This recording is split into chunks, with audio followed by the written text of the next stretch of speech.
It is a huge Premier League clash, Manchester City and Tottenham Hotspur. Let's go now to your commentary team of former Blues keeper Nicky Weaver and first Mike Miney. Thank you, Stacey. It is the season to be jolly, unless you're Manchester City. Only in June do they have a worse loss percentage than they do in December in the Premier League. Difference there perhaps is they only played 3 Premier League matches in June compared to 40 in December. 33% loss rate in June, 20% in December. A comeback win in midweek though from 2-0 down will have given the players and fans a little boost. It was the second time in recent memory the Blues have come from 2-0 down at half time to win. The time before Wednesday was back in January when they beat today's opponents 3-2. From that game with Leipzig then, Pep Guardiola makes 3 changes. Ortega, Lewis and Grealish all drop to the bench as Ederson returns in goal. Alvarez and Doku, who impressed after coming on against Leipzig and really helped turn the game around, both are rewarded with starts. So Ederson in goal, Walker, Akanji, Diaz and Vardiol as the back 4. Bernardo and Rodri hold the midfield. Foden, Alvarez and Doku sit behind the man who in his last Premier League game scored his 50th Premier League goal, Erling Haaland.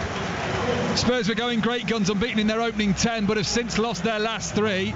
Their record of winning 8, drawing 2 and losing 3 is exactly the same as last season under Antonio Conte. However, Ange Postecoglou is making a very good impression in his start at Spurs. Makes 1 change from their 2-1 defeat at home to Aston Villa last time out. Bentancur is out altogether. In comes Yves Bissouma. So Vicario in goal. Former Manchester City youngster Pedro Porro's at right back alongside Emerson Royal, Davis and Udogie. Bissouma and Lo Celso hold the midfield. Brennan Johnson, their summer signing from Nottingham Forest, is on the right of 3 that sit just behind Son. That other 3 includes Kulusevski and Brian Gill. Top of the table clash then with 2 teams in bottom of the table form. Manchester City winless in 2. Spurs have lost their last 3, but Nicky Weaver, no doubting the quality on show this evening. Oh, it's a huge game of quality. Tottenham, although they've got some key players injured and missing, they've still got huge quality. They're a very dangerous team. But listen, I think with City, probably over the last couple of years, best team in the world. I know we're a little bit off the pace in the Premier League at the minute. We can obviously close that gap today. Close that gap to 1 point with a win today. So yeah, it's going to be an interesting game. A lot's been made of Ange Postecoglou's, the way he plays the game, the high line he has. It'll be interesting to see if, with the pace of Doku and Haaland, if City can exploit that. Manchester City in a huddle in their sky blue shirts in the middle of their own half, away to our right hand side, right in front of the away fans. That's where Spurs have gone into their huddle. They're wearing a musty brown outfit this afternoon, the Spurs players. Shirts, like shorts and socks to match. Looks like the colour like you'd get a dressing gown in or something, doesn't it? Wrapping up warm for winter maybe. With the rain falling in East Manchester, what was last night's snow is now today's drizzle. Manchester City sky blue shirts, white shorts and sky blue socks will be left to right when proceedings start on the referee's whistle. That referee today is Simon Hooper. Off we go with Bernardo Silva getting us underway. Spurs then from right to left under the floodlights, the last of the daylight fading away. Ederson has gone long as the ball was played back to him, headed out of play by Spurs. Only Spurs and Burnley on longer runs without a win than Manchester City in the Premier League at the moment. In fact, that was before the weekend. Burnley ended that with a 5-0 win over Sheffield United yesterday. So both of these 2 sides enjoying the longest winless runs in the Premier League. They're both at the right end of the table though. Manchester City 4 points behind Arsenal before play started today. 2 behind Liverpool now after 2 late goals in the 87th and 88th minute turned the game on its head. Liverpool beat Fulham 4-3. Other results earlier: Bournemouth 2, Aston Villa 2. Manchester City go to Villa Park on Wednesday night. Chelsea 3, Brighton 2, and West Ham and Palace drew 1 apiece. Here's Bernardo Silva on the right hand side, lays it further over to the touchline and ahead of him to Phil Foden, who's midway inside the Spurs half. Back down the line it goes to Kyle Walker and returned once more to Phil Foden, who got the second in that 3-2 comeback win over Leipzig on Tuesday night. I think what's interesting, after 25 seconds you could see Akanji's position. He's dropped straight into the midfield, or pushed into the midfield should I say, so that's obviously something that Pep wants him to do. And yeah, Tottenham have been pretty cagey to start with, and like I said, it'll be interesting to see if they do play this high line, if City can hurt them, particularly with the pace of Doku.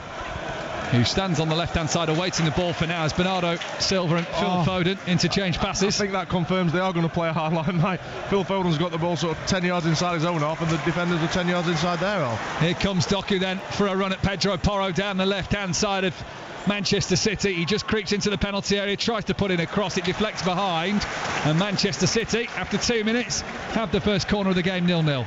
I think it's going to be. I've really enjoyed watching Doku. You know, he's settled in fantastic. I think what he does, he's obviously got blistering pace, but it's blistering pace off the mark. So he'll run down, he'll stop the ball, stop the defender, then he goes again, and that little burst. No one so far has really been able to handle that pace. Not unless they double up on him, which Wolves and Liverpool try to do. But when it's one-on-one situations, it usually tends to be Doku who gets the advantage as the corner comes in near post.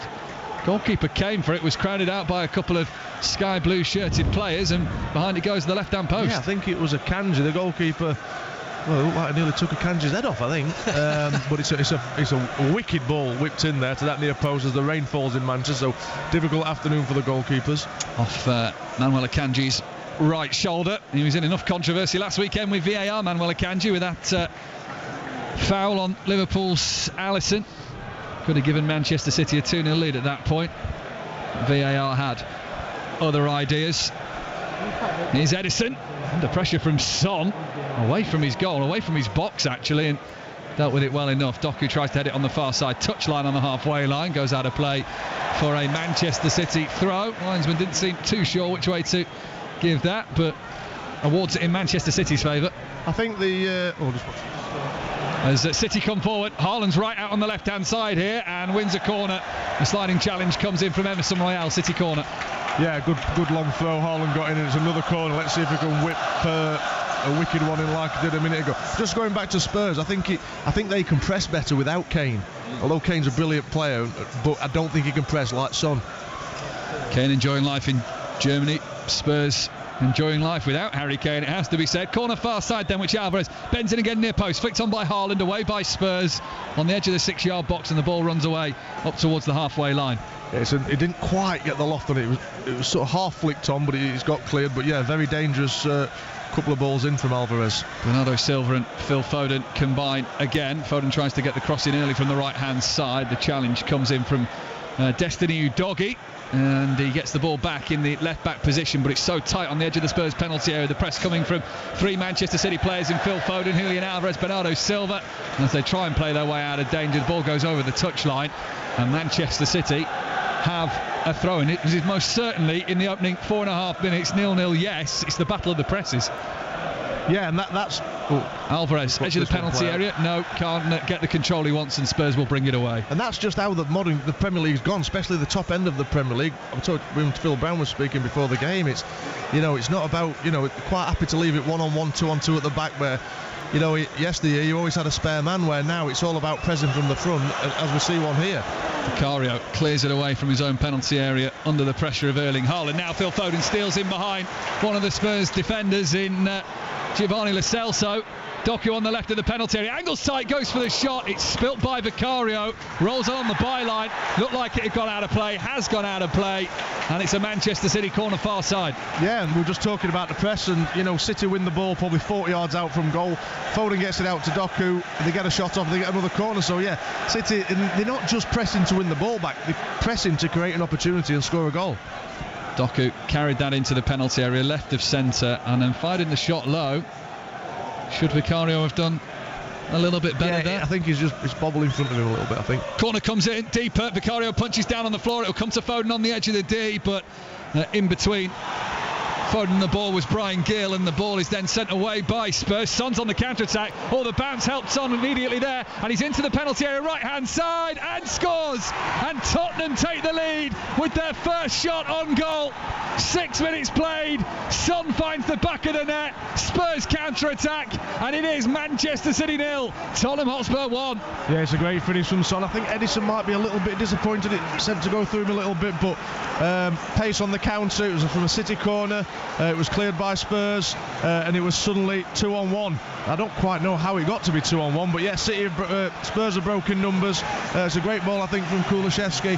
Doku looked like he had it under control, and then Son's nipped in. He had a couple of touches, bit of a tight angle, and I think Edison will be slightly disappointed with that, but a fantastic counter-attacking goal from Tottenham, and it's the first time they've really been near City's goal. Yeah, it's squeezed through Edison. Son got the advantage when he knocked the header down midway inside the Manchester City half. Right-footed shot across Edison and in. It's gone under Edison, that. Yeah, I mean, I'm not one to criticise goalkeepers, but I think he'll be disappointed with that. A goalkeeper who is highly regarded and possibly the best in the Premier League, he'll be disappointed with that. But yeah, it's game on now. Son didn't score in November. He started December with a goal at the Etihad Stadium, and Tottenham, who have won 5 of their last 7 in the Premier League against Manchester City, are ahead by a 1-0. What can Manchester City do in terms of a response? Doku, Bernardo Silva lets the ball run across him. Foden will be on the loose ball chase, but Udogie can bring it away, and Ange Postecoglou points down the near side touchline in his quilted navy overcoat. City have won a throw-in, take it quickly. Bernardo Silva fouled in the immediate aftermath of that by Lo Celso, and it's going to be a free kick to Manchester City out on the right-hand side, a good 25-30 yards from goal. Yeah, we've seen Alvarez, whip, I think, 3 corners in now that have been quite dangerous. This is obviously the opposite side. It's probably 22, 23, possibly 25 yards out from the touchline, a few yards in, so really dangerous area if you can sort of whip it, in what they call the second 6-yard box. So over 6 years since Manchester City went 3 Premier League games without a win under Pep Guardiola, who stands with his arms folded for now. The free kick whipped in by Alvarez. Haaland goes up for the header. Oh, it's bundled in! A decisive touch that just sends it past Vicario. Manchester City behind for just over 2 minutes, and they're level. Manchester City 1, Tottenham Hotspur 1. Yeah, it's a wicked. We spoke about how dangerous it was. It's a wicked ball in. I think it's an own goal, and I think it's Son. It's a great ball in. It looked like Haaland was going to get a flick on it. I think he's totally missed it, and I think it comes off Son. But it's a great ball in from Alvarez. I think you're right. I think it comes off Son. So yeah, he's got 2 goals in a couple of minutes, Son. So very, very unlucky for him. Yeah, it comes off Son's thigh, so really unfortunate for him, but obviously fantastic for City to get one back straight away. Yeah, hoping to stick out a leg that might have seen it away, but actually Son gets his second goal at the game, one at the right end where Spurs are concerned, one at the right end where Manchester City are concerned. And the ball nestles in the bottom right-hand corner. Isn't it amazing how many times that happens when someone scores at both ends? It's, I feel for him, to be fair, because there's nothing he could do. It looked like he was going to get a couple of flicks and it's just hit him, but, from City's point of view, absolutely fantastic. They're straight back in the game. It's usually the other way around, though, isn't it? An own goal goes in first, and at the other end they sort it out. But it is Son on the score sheet twice. City 1, Spurs 1 then. And we've only played 9 minutes of the game. City want to win it back straight away, and Walker has done, and Alvarez can set off down the middle, wants to use Doku on the left hand side. Spurs were a little bit narrow there, and now it's their turn to counter attack. Oh, it's end to end this. What a great start to the game as Spurs come forward midway inside their own half. Here's Gil, tries to play the 1-2 with Dejan Kulusevski, who scored for Spurs in a win here a few years ago. But we've been going 10 minutes, Mark, and it's already end-to-end stuff, isn't it? It's a great watch. City's last few games have been incredible. The Chelsea 4-4 draw, the Liverpool 1-1 draw, Leipzig, and now this as well, as it's 1-1 with Spurs on the left-hand side, near side. Yves Bissouma is closed down and wins the throw-in for Spurs just inside the Manchester City half. Yeah, maybe the game will settle down. I mean, the way City pressed straight after they scored, it was unbelievable. Intensity, and Son's off again here. Akanji just steps across him well, gets himself in between player and ball and sends it back to Edison, and City have played their way out of trouble quite nicely there. We've only been going 10 or 11 minutes, but I certainly don't think this one's going to finish 1-1, that is for sure. Well, there's the curse of the commentator if I've ever heard it. You can go home now. Go to bed now if you were staying up, perhaps, to listen to the conclusion of this game. 1-1 after 10 minutes, and it's Diaz across his own penalty area to use Manuel Akanji. Since losing against Spurs here in February 2022, Manchester City have lost just one of their next 48 home games in all competitions. That was against Brentford over a year ago. Can they turn it around here? They're halfway there with the equaliser. The Son own goal after Son opened the scoring. Walker with his rainbow armband on today at his Premier League Rainbow Laces fortnight. Kyle Walker with the armband on sends it back to Ederson, who sends it out to the left-hand side. Nice control from Doku and Vardiol, and now here's Alvarez steaming down the middle, uses Foden on the right of the penalty area, takes a touch, gets on his left foot. Foden with the low shot near post. Oh, it's flicked up again. Spurs are in all sorts of trouble here as Bernardo Silva tries to bicycle kick a volley in to assist Haaland perhaps. Vicario in the way, pats it down on the floor and holds it gratefully in his hands. Yeah, Foden got the ball there, and Bernardo's made a great run round him to create a bit of an angle. He's chopped back onto his favoured left side, and ultimately his shot was blocked. But yeah, it's interesting. Spurs are playing this really, really high line. It's almost on the halfway line, so there's so much space. Bernardo Silva, across goal. Haaland! Oh!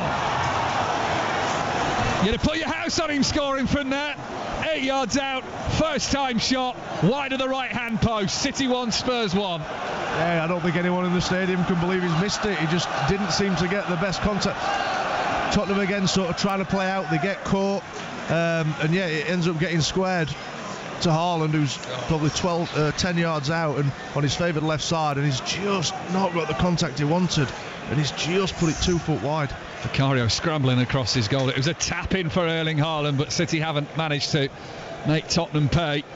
When he does, I mean, I'm not criticising him one bit. He does miss the odd chance though, doesn't he? He does. Yeah. Listen, he scores bundles, don't get me wrong, but you know, if he scored every sort of chance he get, it'd be unbelievable. 50 Premier League goals in 48 games before today for Erling Haaland. Manchester City have never lost when he's scored. Should have scored then. 1-1 after 13 minutes on Total Sport, BBC Radio Manchester. We've had the draw for the FA Cup third round today as well. Rodri just has it inside the centre circle, swipes it over to this right hand side where Kyle Walker is. Manchester City will host Huddersfield in round 3, first weekend of January. The big tie sees two of our local sides go head to head in Wigan against Manchester United. Sean Maloney, now the Wigan boss, once famously scored against Manchester United in a game that actually helped swing the title in Manchester City's favour in 2012 when they came from 8 points behind the Reds to win the title on the final day with the Aguero moment. So Wigan, Manchester United. Stockport, who you heard earlier, drew 2-2 with Alfredson. So replay, not Alfredson, sorry, Aldershot. So a replay to be had there. The winner of that will take on West Brom at the Hawthorns. And then the other tie in our local side sees Bolton go to Luton, where Manchester City are a week today in the Premier League. A couple of fouls on Spurs players. Eventually the referee concedes one of them. And Spurs have a free kick on this near side. Down went Giovanni Lo Celso. And Spurs, in front of their manager Ange Postecoglou, take the free kick short. Here's Emerson Royale. He scored on this ground last year as Spurs went 2-0 up at half-time. Manchester City 4-2 winners, 2 late goals from Riyad Mahrez. Vicario, the ball just ran across him there and he nearly lost sight of the ball. Vardiol is able to step in as he plays it out towards the far side. Vardiol on the left, whips in across, looking for Haaland. Oh, Spurs can't quite defend that. Haaland wasn't expecting the ball with 2 Spurs players in front of him. He thought one of them would deal with it. Not on this occasion. Here's Walker right hand side. Rodri, Phil Foden draws level with the corner of the penalty area and then lays it back to Rodri. Here's Akanji, Rodri again, and into the centre circle for Ruben Diaz as Manchester City keep the ball ticking over. 1-1 the score, quarter of an hour played. Doku in on the left hand side, will get into the penalty area, lay it off for Bernardo Silva, who then tries to send in a cross, deflects behind. It's another Manchester City corner. Yeah, I think it's the 4th corner in 15 minutes, so you know that tells you where most of the play's been. Obviously Spurs look dangerous on the counter, but yeah, let's see if Alvarez can whip another dangerous one into that near post area. Been a bright start. Manchester City starting to get on top now as the rain continues to fall at a fair rate. It's a corner on the far side, City's left. Alvarez over it, right-footed, in-swinging delivery, headed away easily by Spurs in their 6-yard box. Foden, it didn't quite sit for Foden, the loose ball. Bernardo Silva's trying to win it back. Now he's weaving his way past 3 or 4 Spurs players, and then Haaland's shot hits the defender and goes behind. It is manic when it gets into the penalty area. Yeah, there seems to be players everywhere. Everyone from Tottenham's back, so there's 11 Tottenham players in the box. Bernardo, twinkle toes there with the ball, and managed to sort of scoop it to Haaland, who didn't really have time to get a shot, but it deflected wide for another corner on the same side. Which Alvarez takes short this time, just knocks it into the path of Doku, who waits and sees what his options are. Now Bernardo Silva, low whipped in ball, but it's easily away with a diving header from the edge of the Spurs penalty area. Comes back to Alvarez, who floats that one across the penalty area with a little bit of ferocity to Ruben Diaz, who's now in a wrestling match with Udogie, and some lovely footwork on this near side. And Kulusevski goes down. Ball's gone out of play anyway. It's a Manchester City throw. Yeah, it's not settled down at all, has it? We've been going nearly 17 minutes, and it really is a high energy affair. Let's hope it stays like this, because it's a fantastic game to watch. I'm enjoying it. Don't let it stop. Here's Rodri, clips the ball out towards the left hand side, taking on the chest of Jeremy Doku, who again squares up alongside Pedro Porro, cuts in field on his right boot, then switches it to his left towards the byline. Challenge comes in, and Spurs play it out towards that far side, but just said a couple of times Doku to reluctant to whip a cross in on his right foot there. He's done it a couple of times now, where he's chopped back onto his left. Really stretching the Spurs defence. 1-1 the score. 2 early goals, both from Son at both ends. An own goal as well for the Spurs striker. Here's Kyle Walker, the former Tottenham player, against his former club where he moved from to Manchester City. I mean, I think he's been here 5-6 years now. He's won sort of 5 Premier League titles, something really is amazing. What a move at what a time for him. I was going to say, it worked out all right for him, didn't it? Kyle Walker, who elected to stay at Manchester City in the summer as well. Here he is, just cushioning. One of the players, he just seems to get better with age, doesn't he? I mean, he's so athletic, and people talk about losing the yard of pace. He certainly hasn't done that. He sent one over the top for Erling Haaland, right hand side. Only Alvarez in the penalty area for now. Haaland is looking for that option, tries to switch it to the far side for Doku. Intercepted by Spurs. Where's the loose ball going this time? Back to the Spurs goalkeeper Vicario, who sends it away high and long out towards the far side. Rodri knocks the ball back on the turf. Spurs react to the second ball in Rodri doing so. Here's Lo Celso, turns out on the left hand side. Will have to turn back to his own penalty area. Emerson Royal inviting Alvarez to get all over the back of him, and Alvarez is not giving up the chase, but Tottenham have played that out well, and now move it just onto the edge of the D, left hand side of the field where they're concerned, which is the near side. Brian Gill just waits for it on the halfway line and eventually gets it from Ben Davies. Pep Guardiola's just pointing to Erling Haaland on the halfway line, asking him maybe to cover a position. Here's Lo Celso as Spurs get into the Manchester City half for the first time in a while. 1-1 on BBC Radio Manchester, available anywhere in the UK on BBC Sounds. Here's Ben Davies, the Welsh centre-back of Tottenham, to Emerson Royal, who once again interchanges passes with Davis on this near side. Gill comes short to support. He's got Manuel Akanji all over the back of him, deals with it well, and back to Davis once again. Yeah, he just does seem to have settled down slightly now in these last 3 or 4 minutes. Tottenham getting some passes in. They do play high-risk football at the back, but I suppose everybody does these days. Son flicks it on. It's all right for Spurs, that, as they get it into the centre circle. Now Gill left-hand side. Udogie's made a run, trying to get in behind Kyle Walker, which he does. Holds it up on the byline, tries to get in the cross, hits Manuel Akanji, and Spurs now have their first corner of the game. Yeah, probably the best little spell Tottenham have had. A couple of minutes there, they had good possession. Obviously, when you come to the Etihad, you know you're not going to dominate possession, but Spurs had a couple of good minutes there, which has resulted in their first corner of the game. Udogie doing well on the left-hand side. Played against plenty of Manchester City players in. Tell you something, just sorry Mike for interrupting, but if you look at the zonal marking there, there's some big boys there, isn't there? When you look at Guardiola and Akanji and Diaz and Haaland and Rodri, you'll be very disappointed to get done on a set piece here.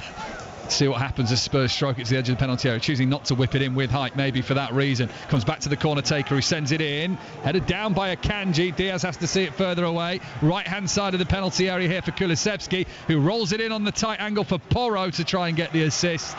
And it's another corner to Tottenham. Just to go back to Udogie, the Italian, played against Kyle Walker, John Stones and Phil Foden in England's 3-1 win during the recent international break for Euro 2024 qualifying. England, of course, found out their groups recently, as did Wales and Scotland. In fact, Scotland are going to open Euro 2024 against Germany, the hosts. So you can check it all out on the BBC Sport website and app. It's also where you've got commentary of this game anywhere in the UK on BBC Sounds. Corner right-hand side to Tottenham. Everybody back for Manchester City as the corner sent in, out swinging delivery. Akanji gets the header away. It'll drop to Kulusevski midway inside the Manchester City half. Struggled to control it. Sends it to Udogie. And in the centre circle now Lo Celso. Interchange of passing using Emerson Royale. Here's Ben Davies, just inside the Spurs half by 2 or 3 yards or so.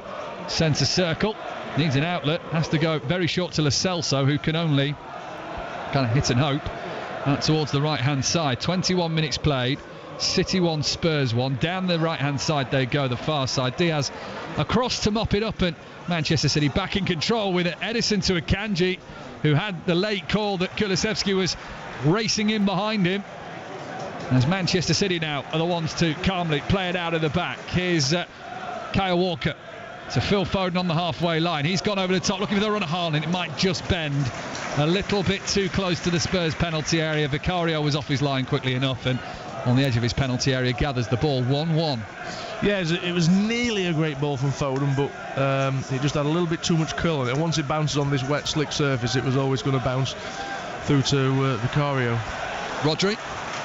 City win it back again inside the Spurs half. Alvarez with his back to goal has to use Rodri as a little side pass. Now Bernardo Silva right on the touchline near side into the middle for Alvarez, who wanted to nudge it through for Erling Haaland. Thinks he should have got a free kick there, and Pep Guardiola just half-heartedly threw his arms up in the air as well, thinking the same. As Spurs go long over the top, looking for the run on that far side of Brennan Johnson, who puts it in across goal, and the sliding interception from Ruben Diaz sees it behind for a corner.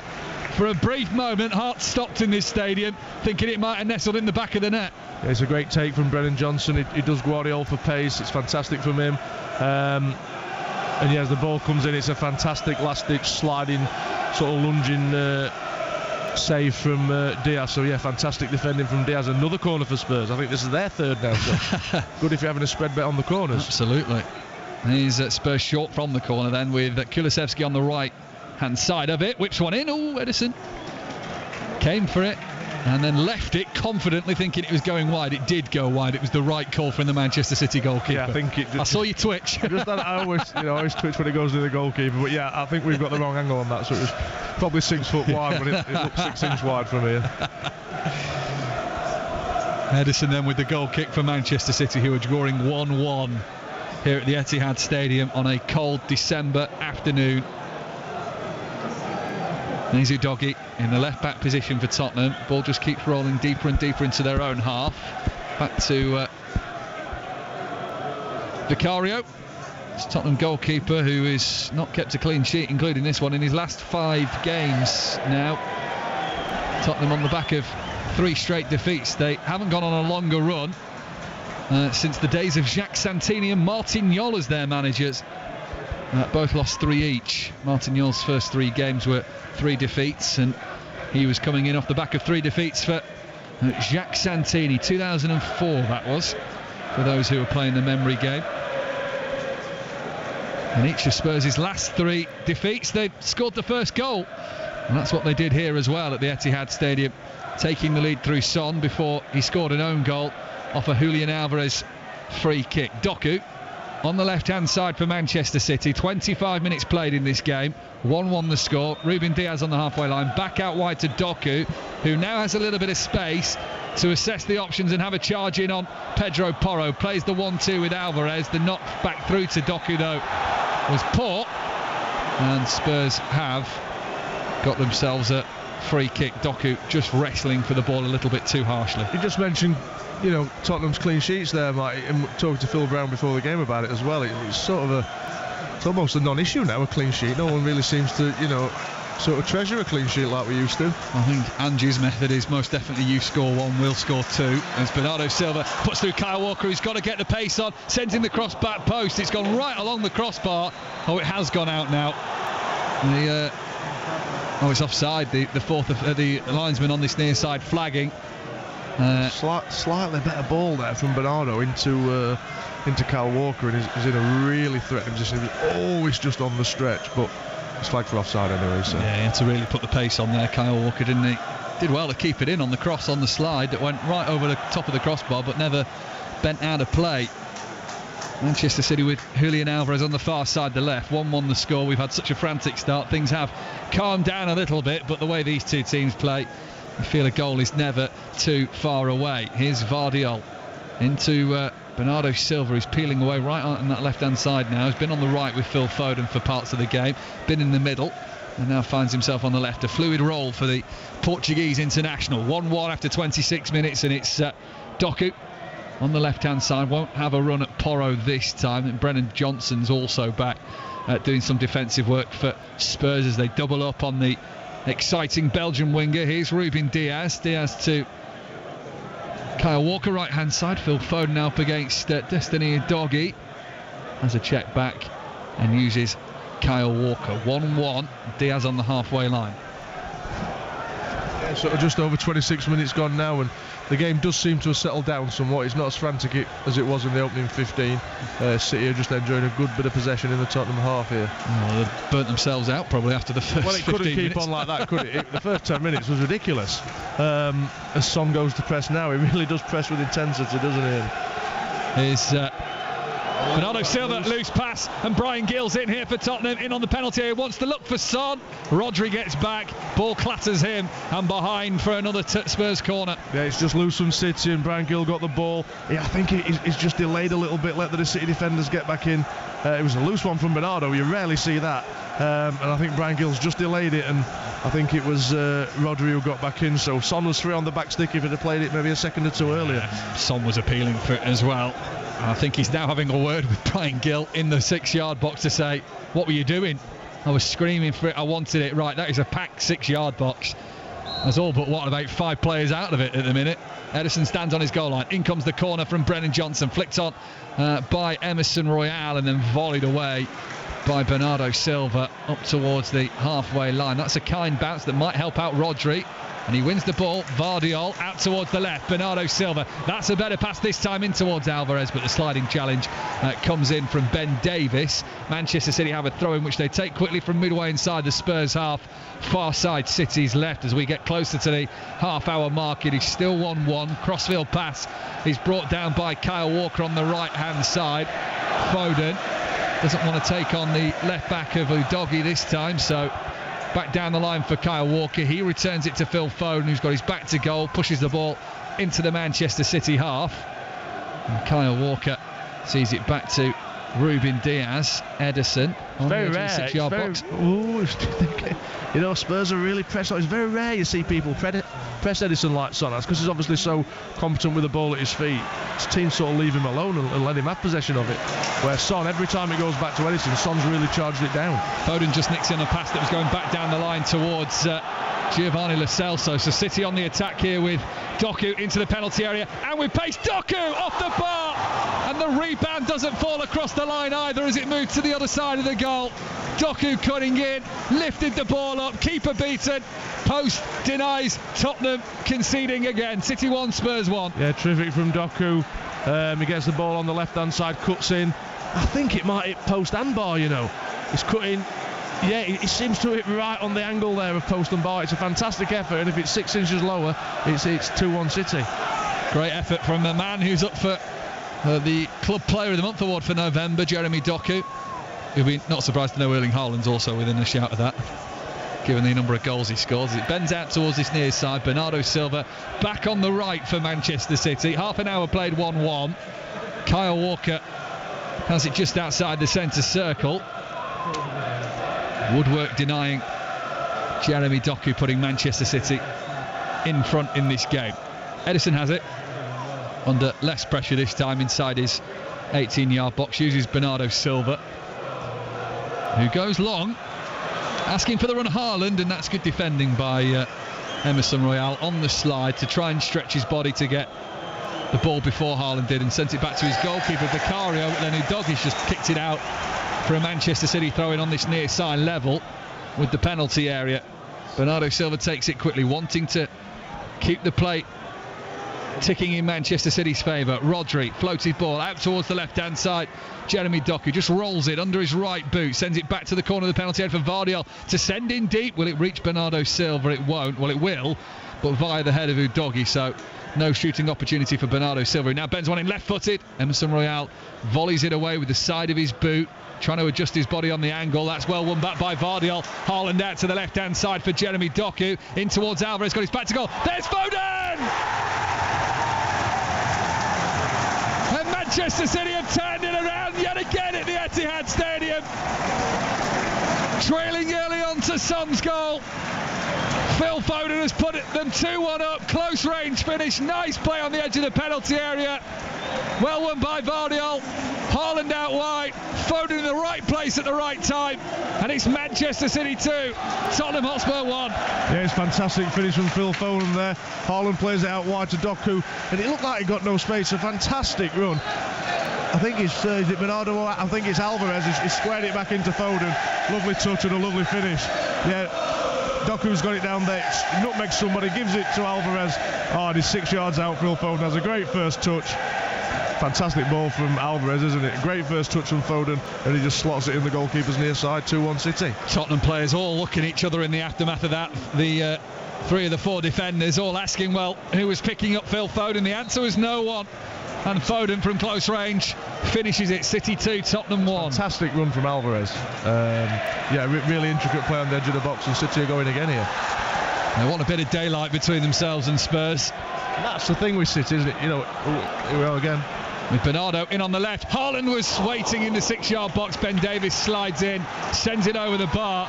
And again, all the Tottenham players just looking at one another. Who's picking up who? They look a bit lost out there.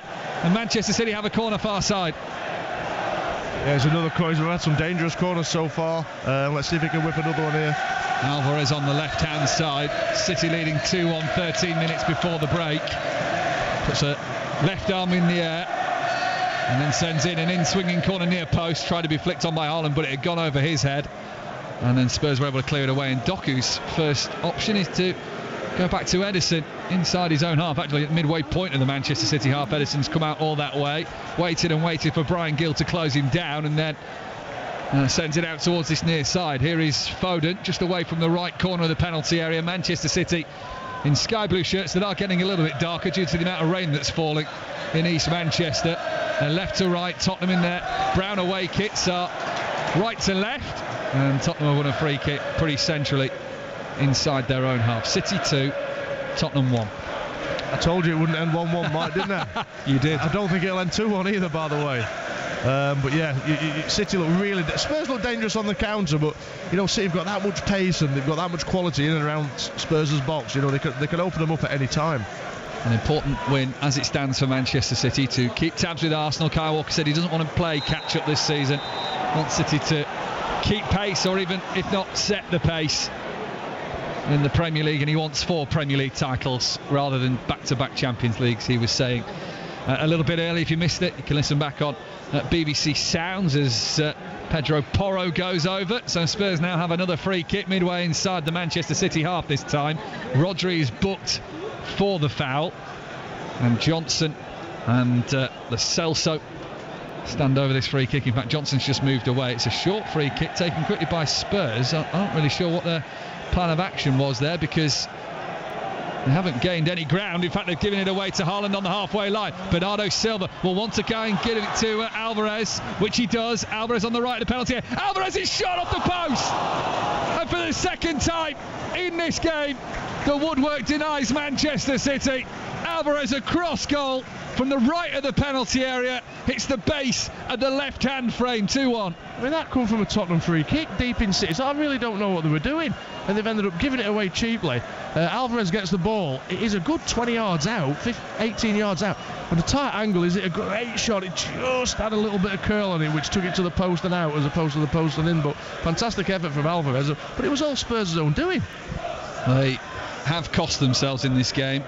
They're not as strong as they want to be. There are injuries to the likes of Mickey van der Ven and James Maddison within their ranks, but can't be making mistakes like that in such an important game for both sides. City nearly gifted a third goal in this game, and Rodri's going on the press here, and he's won it. Alvarez is in again. Can he get the shot away on his left boot? We'll try and find Haaland. Oh no, well, that was worse than the other attempt he had over the bar, left-footed.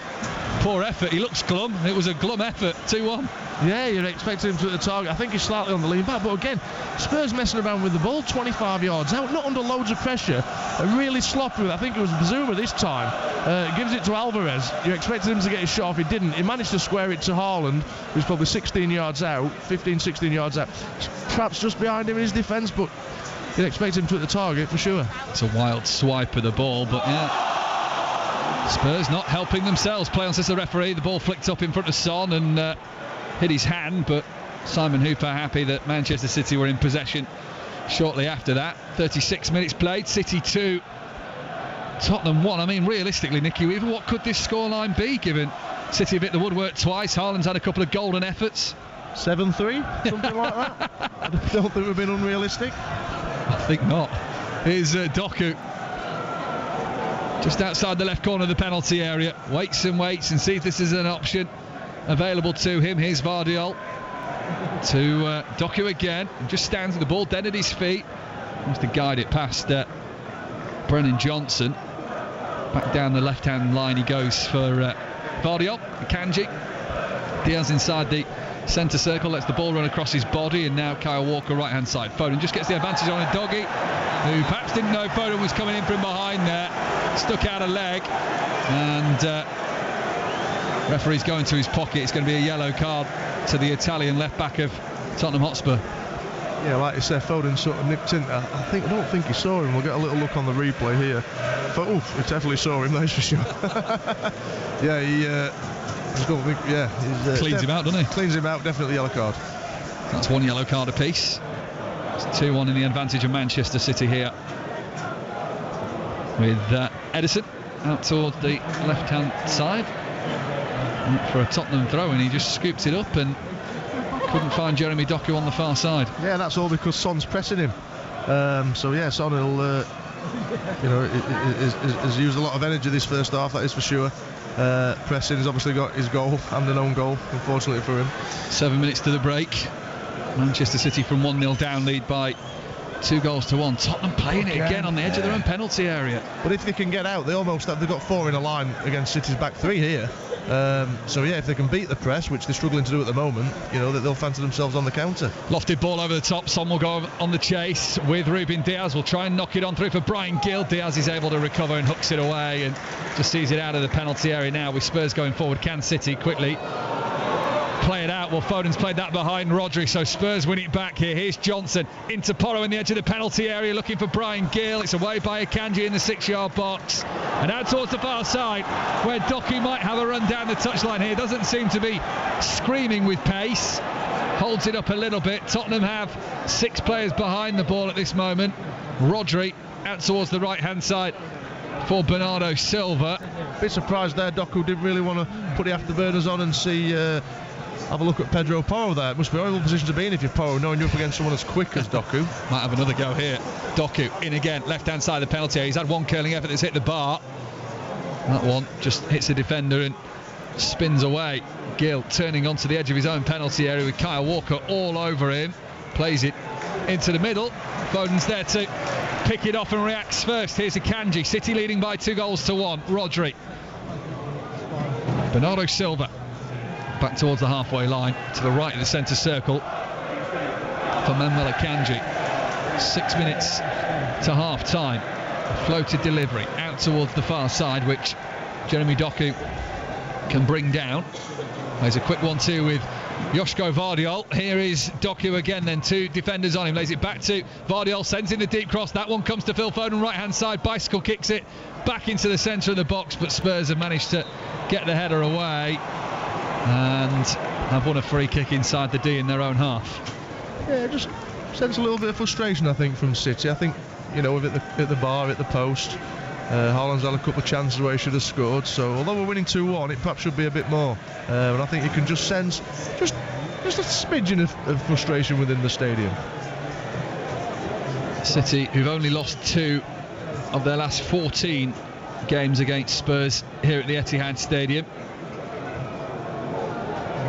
winning 10 of those 14. The 2 wins were both in the Premier League, where Tottenham are concerned, but it's City with the advantage at the moment. The Spurs play it out from the back. A little bit of a calmer atmosphere around the Etihad Stadium what we've had, and Spurs have played it out well here. Son in the centre circle uses the outside of his boot to lay it low along the turf towards Brian Gill. Walker's across, and it's a comfortable gather for Edison inside his 6-yard box. Nicky Weaver. Yeah, Kyle Walker did well there, snuffing it out. Brian Gill has had a few opportunities down this left-hand side. in the hole. Kyle Walker's done well. And yeah, we've just got 4 minutes to go, plus added time. So yeah, I'm sure Tottenham will want to get at half time at 2-1, and City will want to try and get a third before the break. Absolutely. Here's Ruben Diaz away from the corner on this near side. City were deep inside their own half. Rodri, almost no look, has just fired it into the night sky for Jeremy Doku, who brings it down relatively well and has the left hand side to attack the Spurs half. On the edge of the penalty area is where the ball is right now, as hits a defender. Rodri goes over. I think that was a little bit more of his own doing, and Spurs are not wasting any time here because Son sent it out to the right hand side. They're looking for the run of Brian Gill. The pace of Walker is back there, and he snuffs it out once again. Brilliant work from Kyle Walker, who has some of the Manchester City fans on their feet applauding that bit of defensive work. Yeah, fantastic. Brian Gill, he had a couple of yards on him there, but once Walker gets going, there's not many people in world football that will keep up with him, and that's a couple of times now he's just snuffed the Tottenham attack out. So yeah, fantastic from Kyle Walker, and that's why we talk about this high press. That's why, you know, Pep's quite happy to leave it 1-on-1 and 2-on-2 at the back when you've got the pace of, you know, people like Kyle Walker around. Foden, again, it's another change from the near side, the right, to the far side left, and it's Jeremy Doku involved in play again, into the penalty area, towards the byline, hits Emerson Royal as it enters the 6-yard box, bounces away back out towards the far side, and I think the referee's given Tottenham a free kick in all of that. Brennan Johnson is fouled. I think Tottenham have dealt with Doku quite well. I know he had one where he cut inside and got his shot off, but he's had some great opportunities down that left-hand side. But they doubled up on him a little bit. Brennan Johnson gets back. Pedro Porro's there, so I think they've looked after him reasonably well, to be fair to Tottenham. 2.5 minutes to the break. City 2, Tottenham 1. Here's Diaz out towards the left-hand side for Joško Vardiol. Back to Ruben Diaz, who has started 12 of the 14 Premier League games that Manchester City have played this season.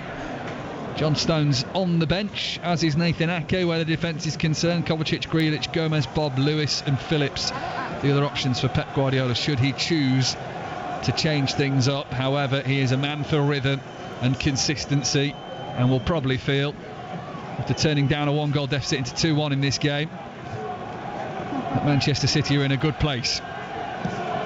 Edison out towards the right hand side. Walker just steers the ball round the corner into the path of Phil Foden. Here's Bernardo Silva just moving ever so slightly to the right hand side, hasn't got any options out of there. Foden's gone central, so Bernardo Silva sends it infield again to use Akanji. Rodri through to Jeremy Doku. The touch is heavy and he had to rush the shot, which hits the Spurs defender offside anyway, wouldn't have counted.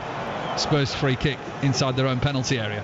Yeah, another dangerous situation Doku gets into, but obviously is offside, so Tottenham managed to snuff it out. But it's just a couple of minutes, well, a minute left plus ever what the fourth official adds on. So yes, I'm sure Tottenham will be quite happy to get back into the dressing room at 2-1. They did have the lead. Son scoring his 8th goal against a Pep Guardiola Manchester City. Only Mo Salah on 11 and Jamie Vardy on 9 have as many goals as Son Heung-min, but it all counts for nothing at the moment because they trail by 2-1. Phil Foden, for the second time this week, scoring at the Etihad Stadium. Man of the match against Leipzig, Phil Foden. He's another contender for that award when he came on, Jeremy Doku. Although he's given Spurs a free kick, so they take it from midway inside their own half, launch it over the top. Kyle Walker again. He's there for Manchester City. Initially takes it on his thigh, knocks it back into the penalty area, comes back to Edison. How do they get away with that? A, surviving the corner, and B, surviving hitting it against a Spurs player. Edison just clipped it between two players on the press. Topo, wasn't it? Yeah. He got stitched up a little bit there. Kyle Walker's been terrific, but just a little lapse in concentration.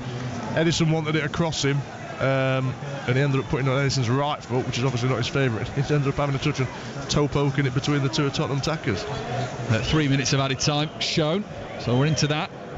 City leading by 2-1. It's a long ball away by the Spurs goalkeeper Vicario from just outside his penalty area. The loose ball runs out towards the far side touchline. Bernardo Silva is able to get there first for Manchester City. Has time to assess his options. Diaz uses Rodri. Rodri uses Edison. That's a better clearance away from his penalty area this time, with Kyle Walker, who will spin on the ball.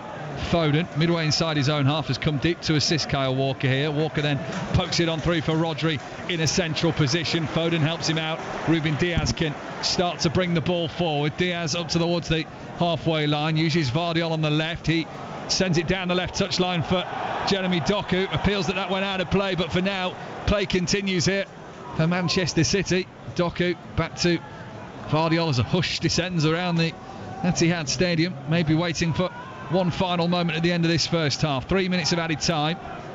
City 2, Tottenham 1. We've had the first minute. Here's Bernardo Silva now on the right. Manuel Akanji. I'd love to see Bernardo Silva's heat map and distances from his tracker.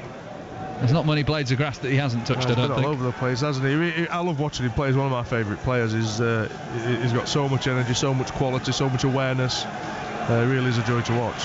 Akanji towards the left. Doku on the chest control. Vardiol's advanced ahead of him, but for now Doku carries the ball forward, uses Vardiol. The first time crossing from him, it deflects into the path of Julian Alvarez, who assisted Manchester City's second goal. In fact, he assisted the first technically, didn't he, because he sent in the free kick that came off Son for 1-1. City lead 2-1. We've got a minute left of the 3 that were added on. Spurs have blasted that away. Anywhere will do for them, as long as it's not near their penalty area. Ruben Diaz on the chase to collect. Yeah, like I said before, I think Spurs will be relatively happy to get in at 2-1, still right in the game. City have had some chances, could have made it 3 or 4-1, not quite to be. Tottenham will be just happy to see this one out, I think.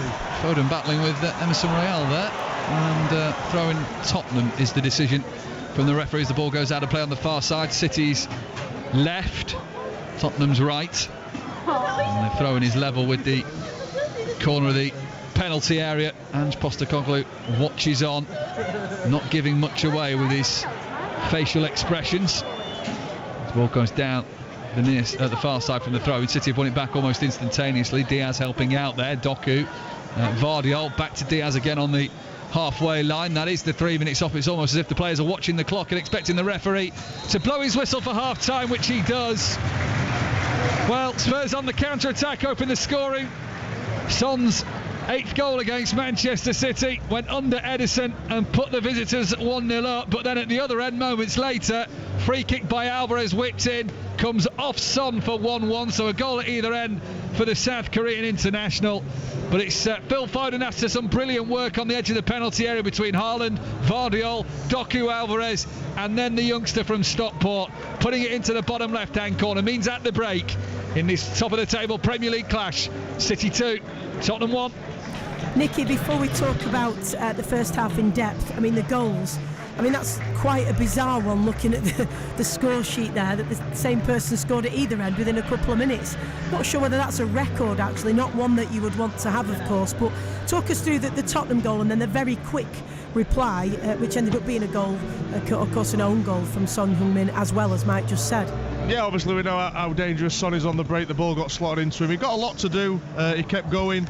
It was a little bit of a wide angle. Edison perhaps should have done a little bit better. It sort of squeezed under him a little bit, but it's a good hit from him. Plenty of pace on it, and it went in. Like I said, we all know how dangerous he is on the break, and it has been really lively Son in this first half. Every time the ball's gone back to Edison, he's really closed him down and pressed him.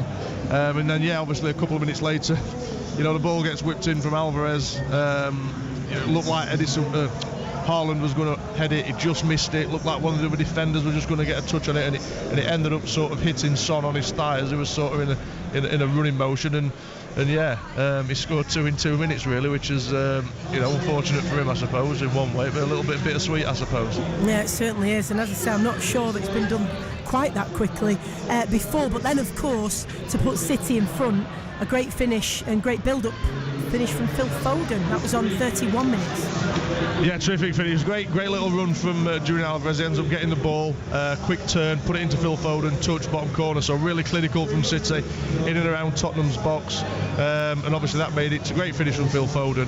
And obviously that made it 2-1. They'll perhaps think, on the balance of play, Doku's hit the crossbar, Alvarez has hit the post. So I think Tottenham will be the happier of the two, if you can be happy going in losing, because it could have been 3 and 4. And if it does get to that, the game then goes away from Tottenham.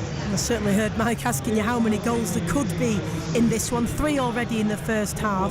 Of all the predictions that I've heard in the build-up to this one, and I know 5 Live were talking about this morning, they had a fan on saying, if I were you, I'd put your money on Son scoring, and they were quite right. Another thing they said was that they were expecting lots of goals. Explain to us why that is. What is it about the defensive positions for both sides that make them vulnerable, perhaps? Maybe more in Spurs' case than City, of course. Well, Tottenham are taking risks at the back, and they played it around the back. When they beat City's press, they do look dangerous, and they can get out of City's back line.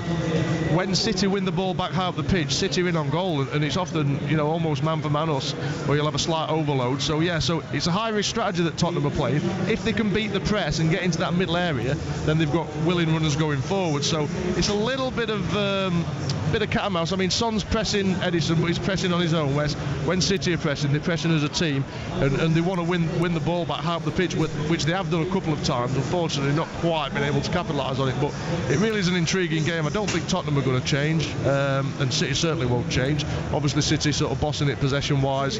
Tottenham have had a couple of little spells, but it's a game that I said to Mike when it went to 1-1, I don't think it'll finish 1-1. That's certainly not going to happen, and I don't think it'll finish 2-1. I certainly think there's more goals to come in the second half. You were just saying you don't expect either side to change. One of the things again in the build-up that was being said is that, and certainly one thing that people respect and admire about Ange Postecoglou is that he doesn't change regardless of injuries or what situation they're in. Is that what we've seen today, him playing the Ange way regardless of these injuries, and albeit up against current champions Manchester City? Absolutely, yeah. Like you said, I don't think Tottenham are going to change for anybody. They're sort of taking the game to City, as I just said before. City having lion's share of possession, which they're doing pretty much every game they're playing, so there's no surprise there. But Tottenham look really dangerous on the break. Brian Gill's had some good opportunities down this left-hand side. Brennan Johnson's got in down the right-hand side. There's been a couple of last-ditch challenges from Diaz and Rodri that spring to mind. Son, we all know about Son. He's a constant threat down the middle. So yeah, it's an intriguing game. Like I said, City have hit the post, hit the crossbar, so they've had quite a few chances. If they can come, the next goal in this is massive. If it goes to 3-1, you really don't see a way back for Tottenham. Obviously, if it goes to 2-2, it's game on. Well, Bassett has said just that in the texts and tweets here. Bassett says, let's seal it with another goal. I mean, it may be free-flowing and you never know, but it does feel like it's a very long way back for Spurs. And another one here from Wakas who says, looks like this is going to be a long night for Spurs. And Santos who says, who can stop City? So very much in the favour of City at the minute. That extra goal could really do it mentally, if not, just on the score sheet. It's kind of disheartening, isn't it? Long way to come back from 2 goals down. Yeah, listen, you don't expect, if City do go 3-1 up, you don't expect Tottenham to come back. But as we've seen in this first half, they can be dangerous on the counter-attack. But yeah, listen, City got into the rhythm sort of midway through the first half and had really good spells, and probably unlucky for it just to be 2-1. So I think Tottenham will be, although they're losing, they'll be relatively happy that it's only 2-1 because they're still massively in this game. There's no sort of urgency for Tottenham to go gung-ho, although at times you think they might be, the way they bomb forward. But yeah, it'd be interesting to see what changes either manager. I don't think there'll be any changes at half-time. It'll be interesting to see if Pep does anything in the second half. It'd be nice to see John Stones get on the pitch. Obviously Kovacic has been out a little bit as well, so it'd be nice to see him come back on. But yeah, I think obviously Pep will be the happier of the two, but Tottenham obviously well still in this game. A couple of texts and tweets to finish with. Nicky, this one from Presh who says, this wizard always doing damages, boy is in form. Speaking about Phil Foden there, has he impressed you today? Yeah, it's been terrific. He picks up, he gets in some great positions, he gets in pockets. I just really enjoy talking about Bernardo Silva with Mike through the first half, how much I enjoy watching him play. But I think Phil Foden as well, obviously been a local lad.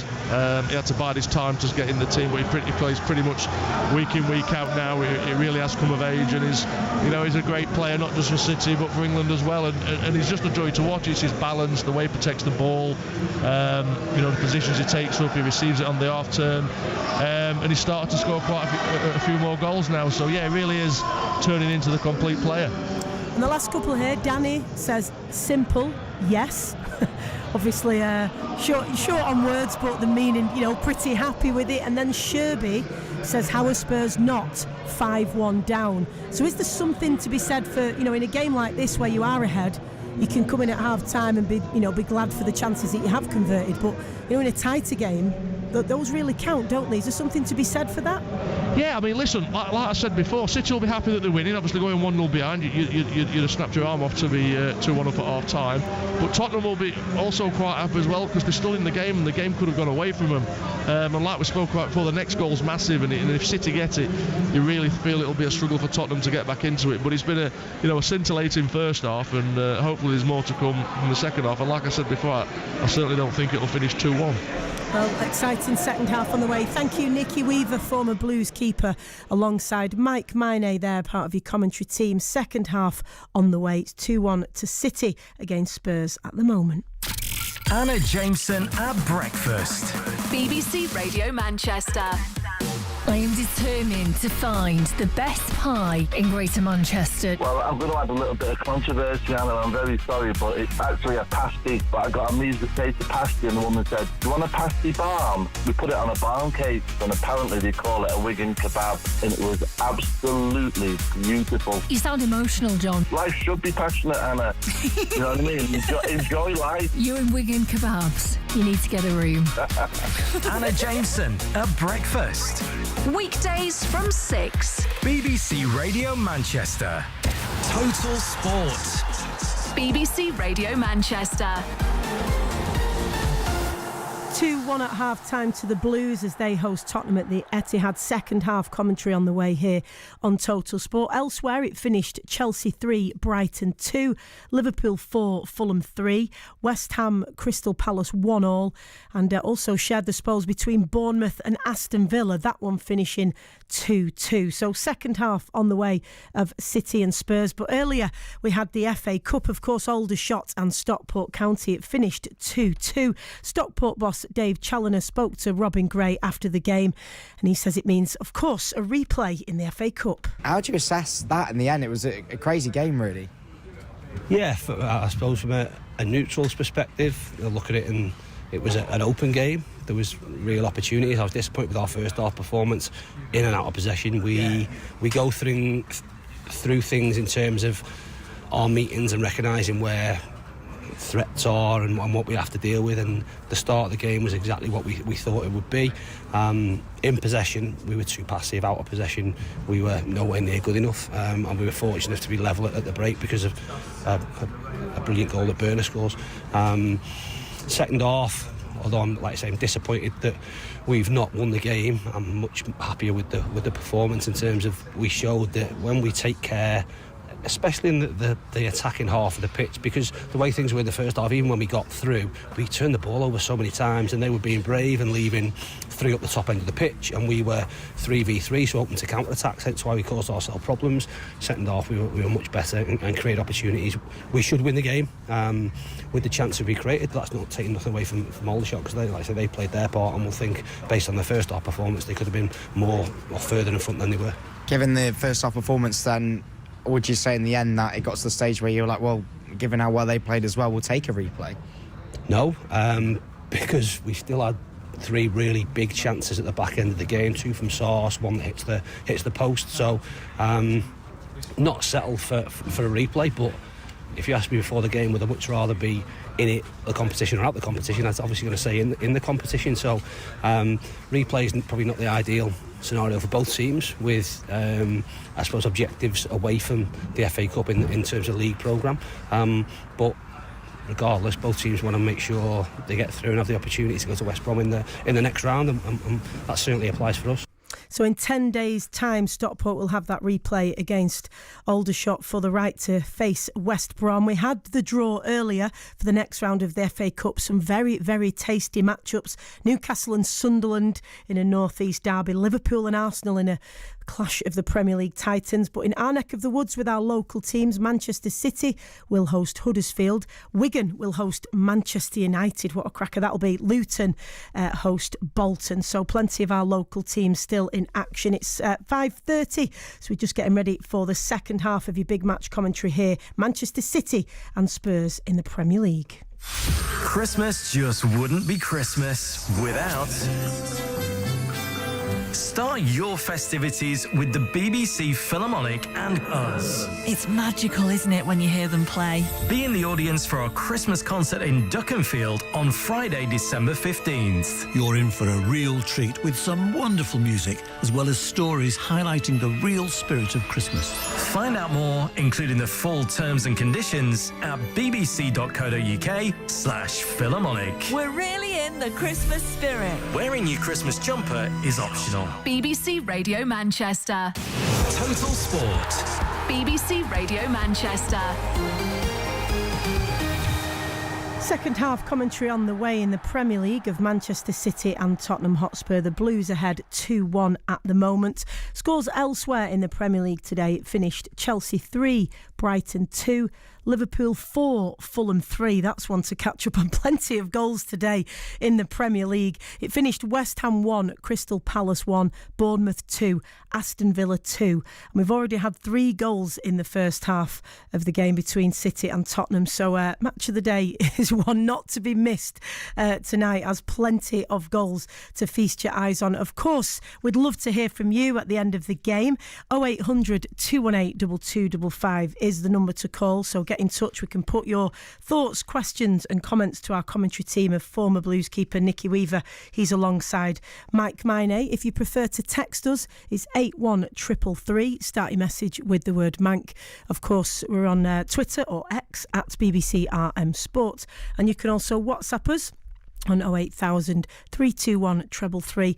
Also start your message with the word Mank. We're here with you on Total Sport today through till 7 p.m. So get your thoughts and tweets and calls into us, and we can put your questions and comments to Mike and Nicky. Plenty that we had earlier, of course, plenty on the way in the FA Cup over the next few weeks, particularly for our local sides.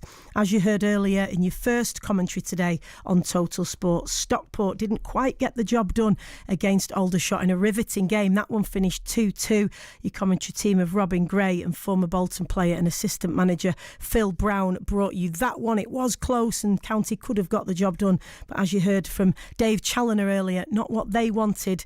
Ideally didn't want a replay, but that will happen in 10 days time, and if they get through that, they will face West Brom. Wigan were at York City on Friday as they went through to the next round of the FA Cup, and manager Sean Maloney spoke to us after the game. I think the first 15-20 minutes it was York were good. The game was a bit 50-50. There wasn't that much control in the game. I think after that I started to like the game. The biggest thing was to get through the next round. So really looking forward to that draw. Anyone you want in particular? No, I think I got asked on TV, and I loved the 18 games we had in the Championship last year. When I came in, I'd love an opponent in a higher league again, but let's wait and see. Oh no, mistrust from York, and here's Humphreys' through on goal. Stephen Humphreys, the ball, Wigan in front, round Stockdale it goes. Yes. Humphreys can't miss, he scores again. Yeah, he did. It was a brilliant finish. We had chances. I know York had chances towards the end as well, but Stephen's in brilliant form. He's got so much talent, 1v1 speed. Hopefully he's found a home here. It's a lot. It means a lot. I know from the summer the finance side of things, what it means to clubs. But the kudos for the fans, I think, is probably what stimulates or motivates the players and myself. So it means a lot. I said at the start of the season we'd try our best. I think my team selection tonight told you how I thought the opponents were. I knew it would be a hard game, and really, really happy to be in the draw. And in the draw earlier today, Wigan will host Manchester United. Let's go now for the second half of your Premier League commentary between Manchester City and Tottenham Hotspur. From the Etihad, your commentary team of former Blues keeper Nicky Weaver and Mike Minay. Well, Bernardo Silva has just fired a brilliant shot from the edge of the D. Brilliant save from Vicario, actually. Left foot outside of his boot, destined for the top right-hand corner. Vicario saves it well and sends it behind for a corner. And Manchester City still lead 2-1, very nearly 3 within the first minute of the restart, the second half. Spurs have made a substitution as well. Brian Gill's off, Pierre-Emile Højbjerg is on. Right-footed out swinging corner from Alvarez. Rodri's header is going to be saved by a diving Vicario away from his left-hand post. Yeah, great start to the second half for City. Spurs again causing themselves problems. Vicario give it straight to Bernardo Silva. He ended up hitting a great shot, and Vicario sort of redeems himself, stretching that left hand out and just clawing it round for a corner. But a great save of the match so far. Absolutely. Brilliant save from the Italian. Vicario, signed in the summer from Empoli. And Emerson Royal turns it back to Vicario. Alvarez with the press. You think Spurs would have learned, if they didn't learn in the first half, learn at half time. Let's not be so risky. And yet they are still trying to play out from the back. I know it's Ange Postecoglou's way of playing, and all teams like to do it these days, but it is a risk, and Spurs are half the time gifting City with another opportunity. Yeah, but I don't think they're going to change the way they play. Obviously, they talk about Ange ball, and that's exactly what it is. It's high risk stuff, and they're trying to beat the press, and if they can beat the press, then they can get at City. But if you look at the pitch now, it's 3-on-3 at the back. So yeah, if they can beat the press, they're out. But it is high risk stuff, that is for sure. Celso, Højbjerg's giving it away himself. He almost passed it to Haaland. Here's Foden trying to chip it on through for Alvarez. Doesn't quite come off, and the ball bounces into the path of Emerson Royal. Son comes from deep to get the ball on his chest, but then Basuma gives it away.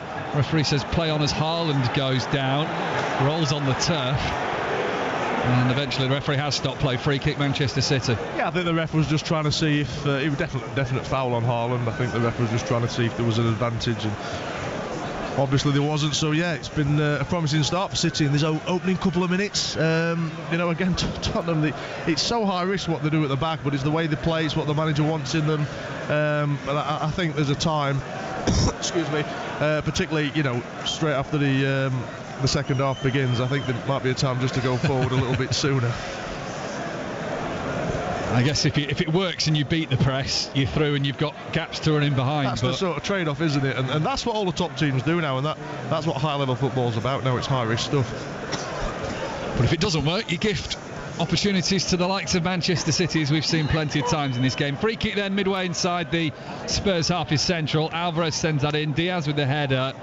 It's going to be away further by Basuma though on the second ball. Bernardo Silva nicks in though and will peel away off towards the left hand side. Goes early with the cross that floats nowhere near Haaland as intended, and too close to Vicario, who gathers and just bowls it underarm to this near side of his penalty area. I'll run you through the two teams when we get an opportunity to do so, but Manchester City are now right to left in the second half in their sky blue shirts. Tottenham in their musty brown, grey brown outfit are left to right, attacking the end, which houses their supporters. A chip ball over the top finds Son, knocks it out to the right hand side for Kulusevski. Laid back, here's Johnson. Kulusevski again, and Tottenham's going to build a little bit of pressure here on the edge of the Manchester City penalty area. 4 second half minutes gone. City 2, Tottenham 1. Here's Lo Celso.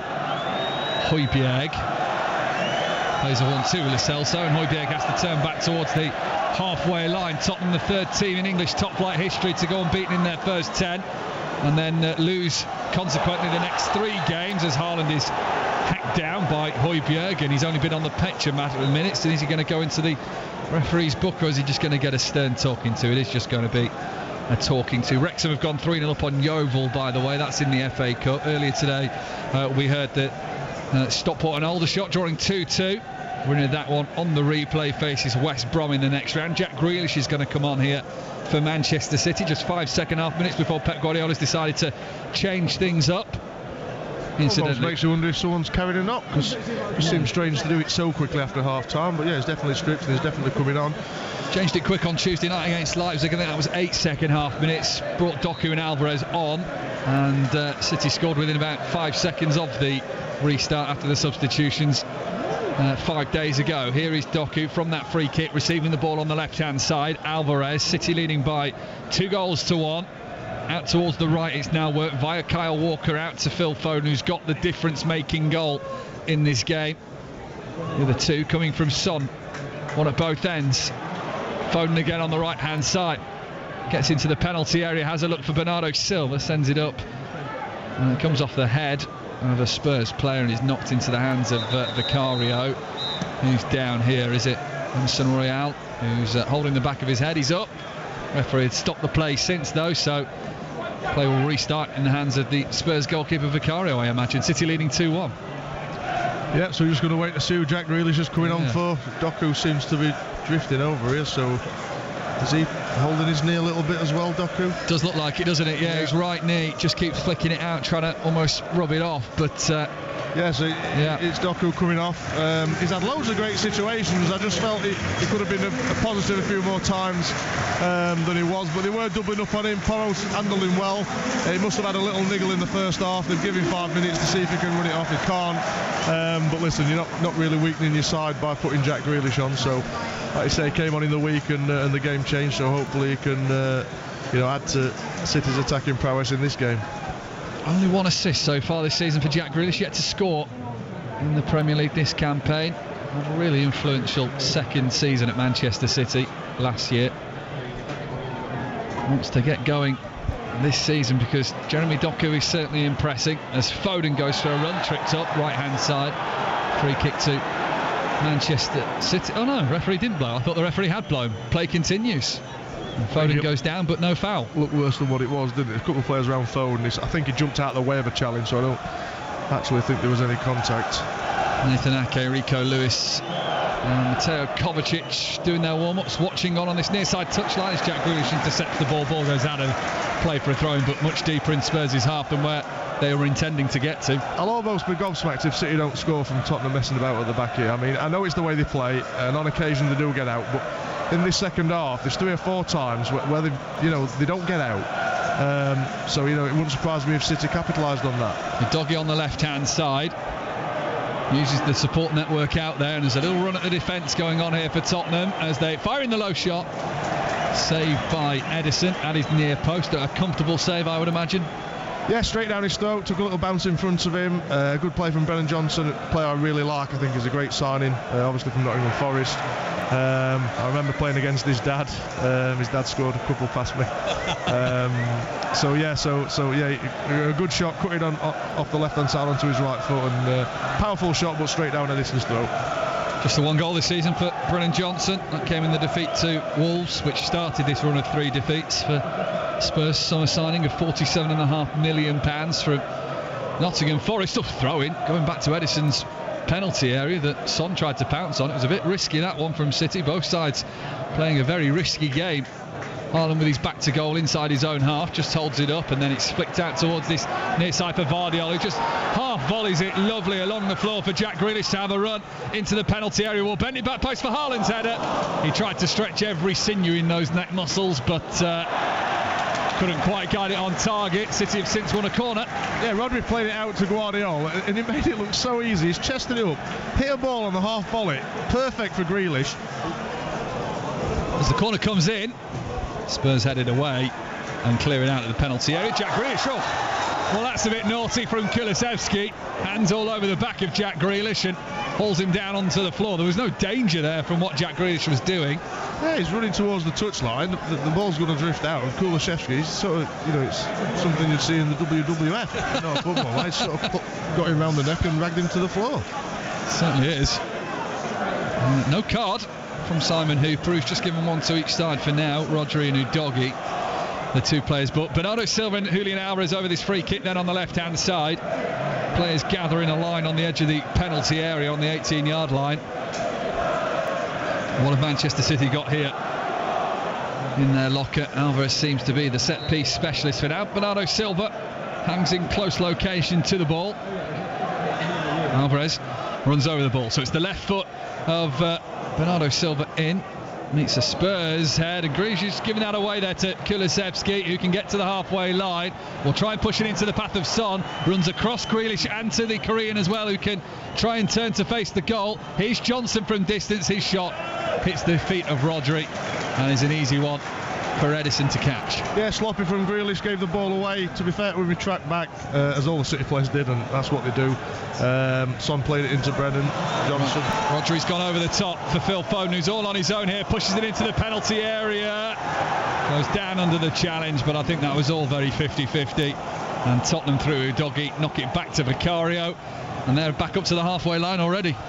Yeah, decent defending from a dog. It's sort of borderline a foul, but not quite enough to convince the referee. So yeah, well defended him. Foden just didn't quite have the legs to get away from him. As you can hear the sort of atmosphere hampering. I think with the consensus that City are on top here, and I think that everyone understands that the third goal will almost kill the game off.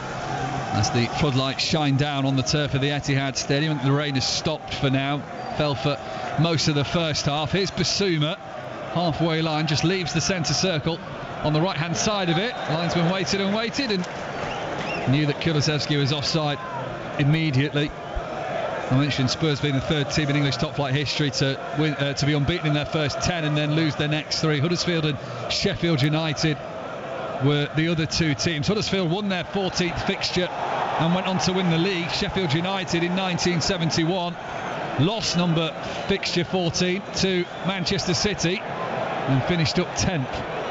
And I'm sure Spurs will not want the same statistic to fall in there. I think they'd rather the one that fell in Huddersfield's favour, but they're going to have to come from behind now to lead if they want that. 12 minutes gone in the second half. City leading by 2-1, and there's a situation for the referee to sort out here. Richarlison warming up there, Mark. It'll be interesting to see at what point they decide to put him on, because I'm sure we're going to see him at some point. It's amazing to think that Brazil's number 9 doesn't get in the Tottenham team.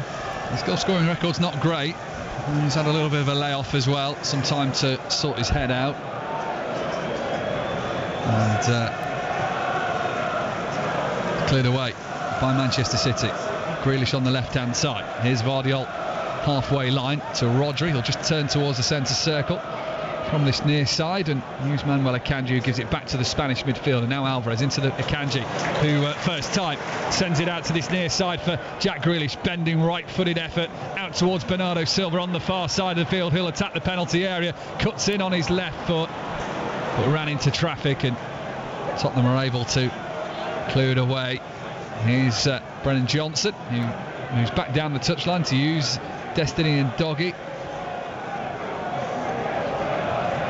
Johnson, Davis, and it's up towards the halfway line for Giovanni Lo Celso. Here's Porro playing infield for Spurs. Started at right back. Johnson sees it to Son on the edge of the penalty area. Still got a lot of work to do here. Son Heung-min into the box. So Doggy had joined the attack actually, but it takes a nick, runs on through to Edison, who can clear it up towards the halfway line. Davis brings it down. Here's Emerson Royale to the right-hand side now. The near for Spurs. We've played 13 second half minutes. Fully aware we've not had a chance to run you through the two teams yet. Here's Højbjerg on as a substitute at half-time. Replacing... who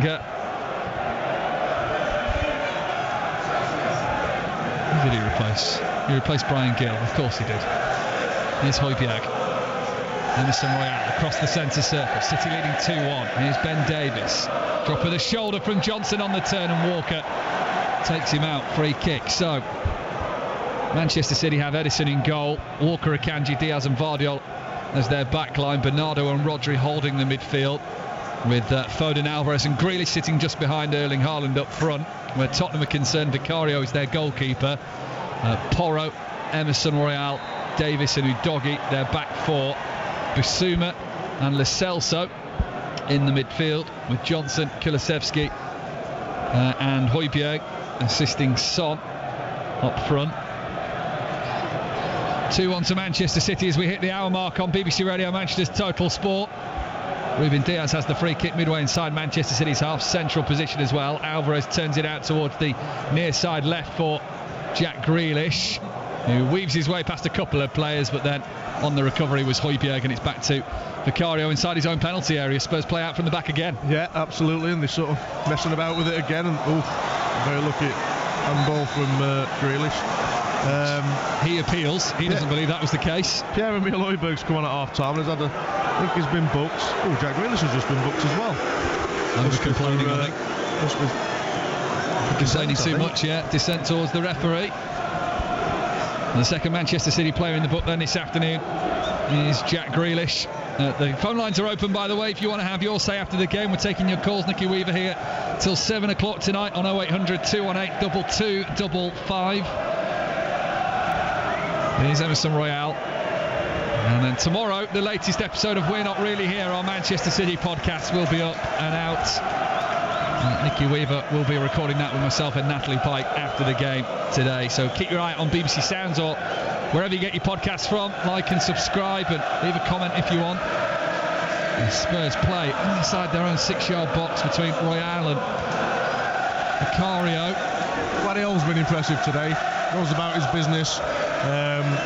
He's been a great signing. He's sort of slipped in relatively unnoticed. Quite an unspectacular player, but does his job really well. Someone I've been really impressed with in the first sort of third of the season. Yeah, certainly going into life at Manchester City. He was saying actually ahead of the Leipzig game he wants to get through to January, and then with the winter break, the 1 week winter break that the teams get, he will have a little bit of time to kind of get to know Pep Guardiola a little bit more. Such is the short turnaround between games that he doesn't feel he's had the right chance to fit in with the system. He's enjoying the left back role though. Son on the turn. Porro can't return it to Son, who'd made the run down the middle. Manchester City leading this one 2-1. That's a ball over the top, which Udogie will taste, and Son's free in the middle if he can find him.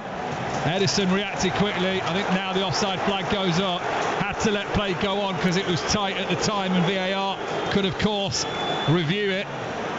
But a worrying moment there for Manchester City. Yeah, I think the right call was made. Yeah, he's a yard offside, but a great ball from Brennan Johnson. You know, it was 2 against Edison. Edison's done fantastically well, and we all expected the flag to go up, to be fair, which it did, and it was the right decision. Dougie couldn't find Son anyway. As Nicky Weaver said, the former Manchester City goalkeeper praising the current one in Edison for his quick reactions as Walker takes it on the chest, far side touchline. City's right, Foden helps him out. Now Bernardo Silva as the ball is turned infield. Here's Haaland, will want to push it back through for Bernardo Silva, which he's done. Bernardo's up here all on his own. He'll either have to hold it up or go for the spectacular. Holds it up is the option he chooses, and plays a 1-2 with Phil Foden on the far side of the field. Manchester City's right. Sergio Gomez and Oscar Bob have finished their warm-ups. Richarlison still going through his for Tottenham in front of us on this near side touchline. Grealish, Vardiol back into his own half, but then fancied going for an attacking move instead. Grealish tries to squeeze it in between Pedro Porro and Dejan Kulusevski. Comes off one of those, and it's a Manchester City throw-in on this near side. Earlier today in the Premier League, Bournemouth and Aston Villa drew at 2-2. Late Bournemouth equaliser in that game. Manchester City go to Villa on Wednesday night. We'll have that live for you on BBC Radio Manchester with updates of Manchester United against Chelsea, a Chelsea side that won 3-2 against Brighton earlier today. Liverpool scored 2 late goals to beat Fulham by 4 goals to 3. It finished West Ham 1, Crystal Palace 1. Here is Alvarez. To the right of the D, lays it back to the midway point of the Spurs half of Vardiol, who's done so much right today, Nicky Weaver, as you were praising him, then does everything wrong and sends the ball out of play for a goal kick. Yeah, he's just tried to clip one towards the back post, and it just went out of play, but the applause you can hear there for John Stones. He's just come out to warm up. Calvin Phillips too. Yeah, he's applauding the fans, but I think it's more for John Stones than Calvin Phillips, to be fair. So yeah, it'd be nice to see John Stones get on the pitch, and I'm sure he will do at some point during the game. Hasn't played since the Champions League win over Young Boys in November, and Spurs again in their penalty. There are 4 Manchester City players there. The obvious option would be Vicario just to blast it long, but they have got away with that one. Spurs and out towards the far side. Manchester City have a throw in. They work on a lot in training.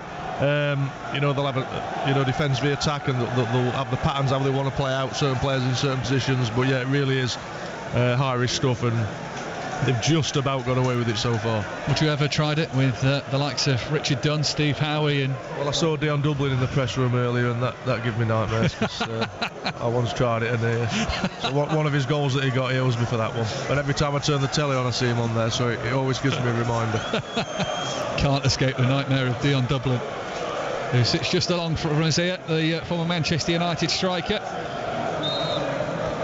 Vardiol wants a foul on Jack Grealish, a little push in the back, so free kick to Manchester City, who will take on Huddersfield in the FA Cup 3rd round. Draw was made earlier today. Stockport or Aldershot will take on West Brom at the Hawthorns. Bolton will go to Premier League side Luton, but the standout tie locally is Wigan against Manchester United. Edison away from his own penalty area, out to the right hand side. The rain has started to fall again. Foden in field. Haaland drops deep to offer assistance. Pushes on through for Bernardo Silva. Rodri was square to him. Bernardo was trying to go alone by the looks of that. Here's Lo Celso. Son back to goal, turns out towards the far side in Spurs left. Manchester City 2, Tottenham 1.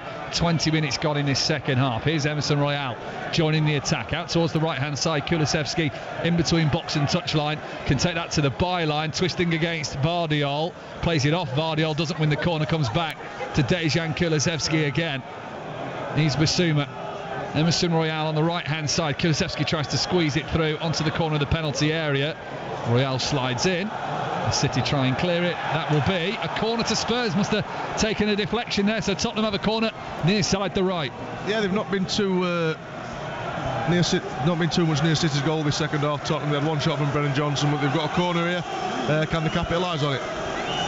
Tottenham fans start to find their voice away to our right-hand side. They get a block on each tier of the south stand. There are 3 tiers of that as well. So corner near side to Tottenham, which Lo Celso sends into the penalty area, and a very easy, unthreatened catch for Edison.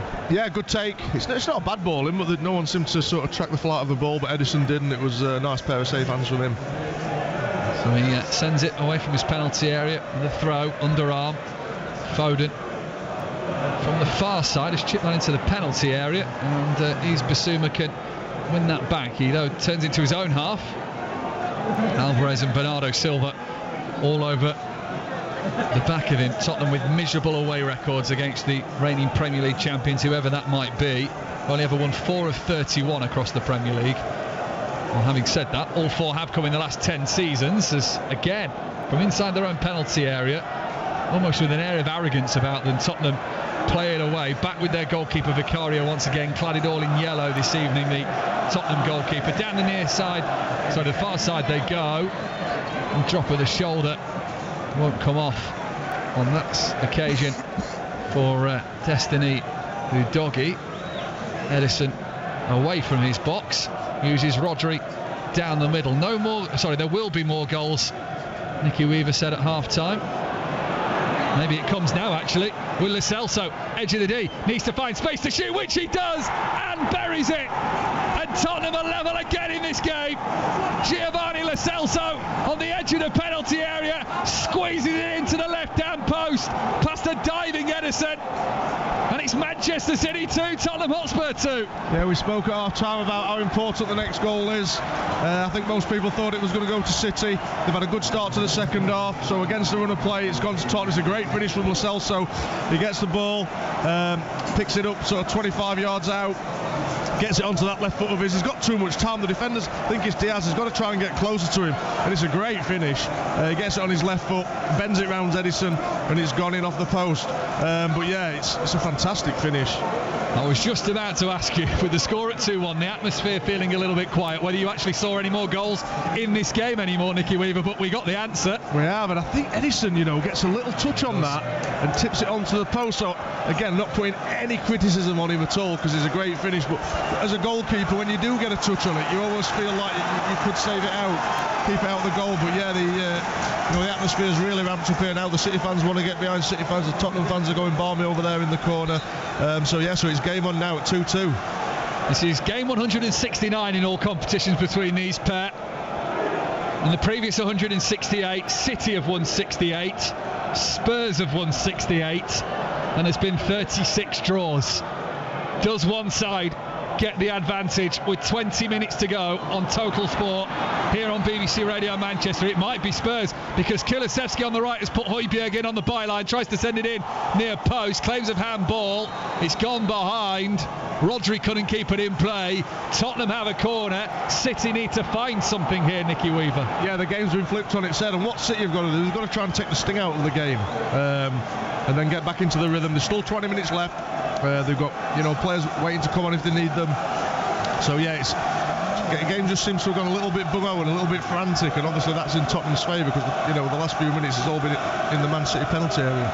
Pedro Porro in the corner on the right-hand side, puffs out his chest, in it goes near post, flicked on to where? To Lo Celso, who sends it in. Oh, goodness me! From the left corner of the penalty area, The angles were impossible.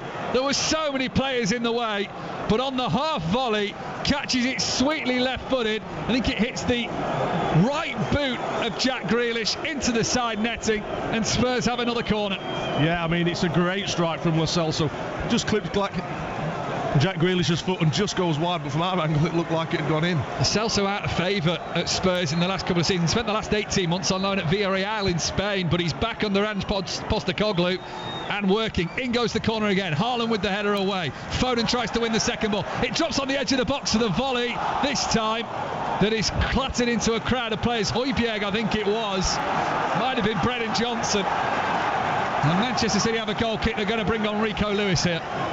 Yeah, they just need to do something to stick out of the game. I mean, the Tottenham players and fans, they can sense blood.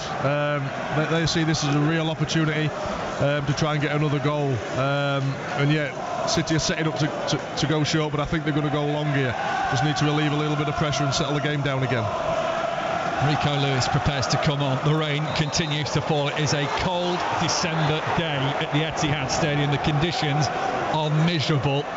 You just feel with that Spurs goal, though, things might start to heat up. Manchester City 2, Tottenham Hotspur 2, 18 minutes left. Haaland goes, uses his shoulders a little bit too much here. Arm raised on Emerson Royal. Free kick Tottenham. Just feel at the minute, though, Mike, this season they're just, as good as City's been in patches, they're not clinical. Obviously, we spoke about clean sheets, been obviously not going to get one today, but it's almost like they're quite leaky at the back, and they almost fancy themselves to score more than the opposition, which 9 times out of 10 they do, but they just don't seem as clinical in front of goal as they have done the last few seasons. Phil Foden, who put Manchester City 2-1 up in this game, is off. Rico Lewis comes on, and I think he's telling Bernardo Silva to go out to the right-hand side now, with Foden previously being out there. And Lewis will go down the middle and immediately sets on the charge to try and intercept the ball. Here's Rodri. Didn't really know what to do with that ball. Flicks it over to the right-hand side. Udogie is back to give the ball to his goalkeeper, Vicario, under pressure from Erling Haaland. I'm sure Vicario is just praying for a nice, easy final 20 minutes, but his teammates aren't helping with that. 17 minutes left. He has handled the ball really well, though, hasn't he? Well, handled the ball with his feet, so to speak. But yeah, he has dealt with the ball really well, should I say. He certainly doesn't look flustered. Rodri kicks it over his own head and high into the night sky.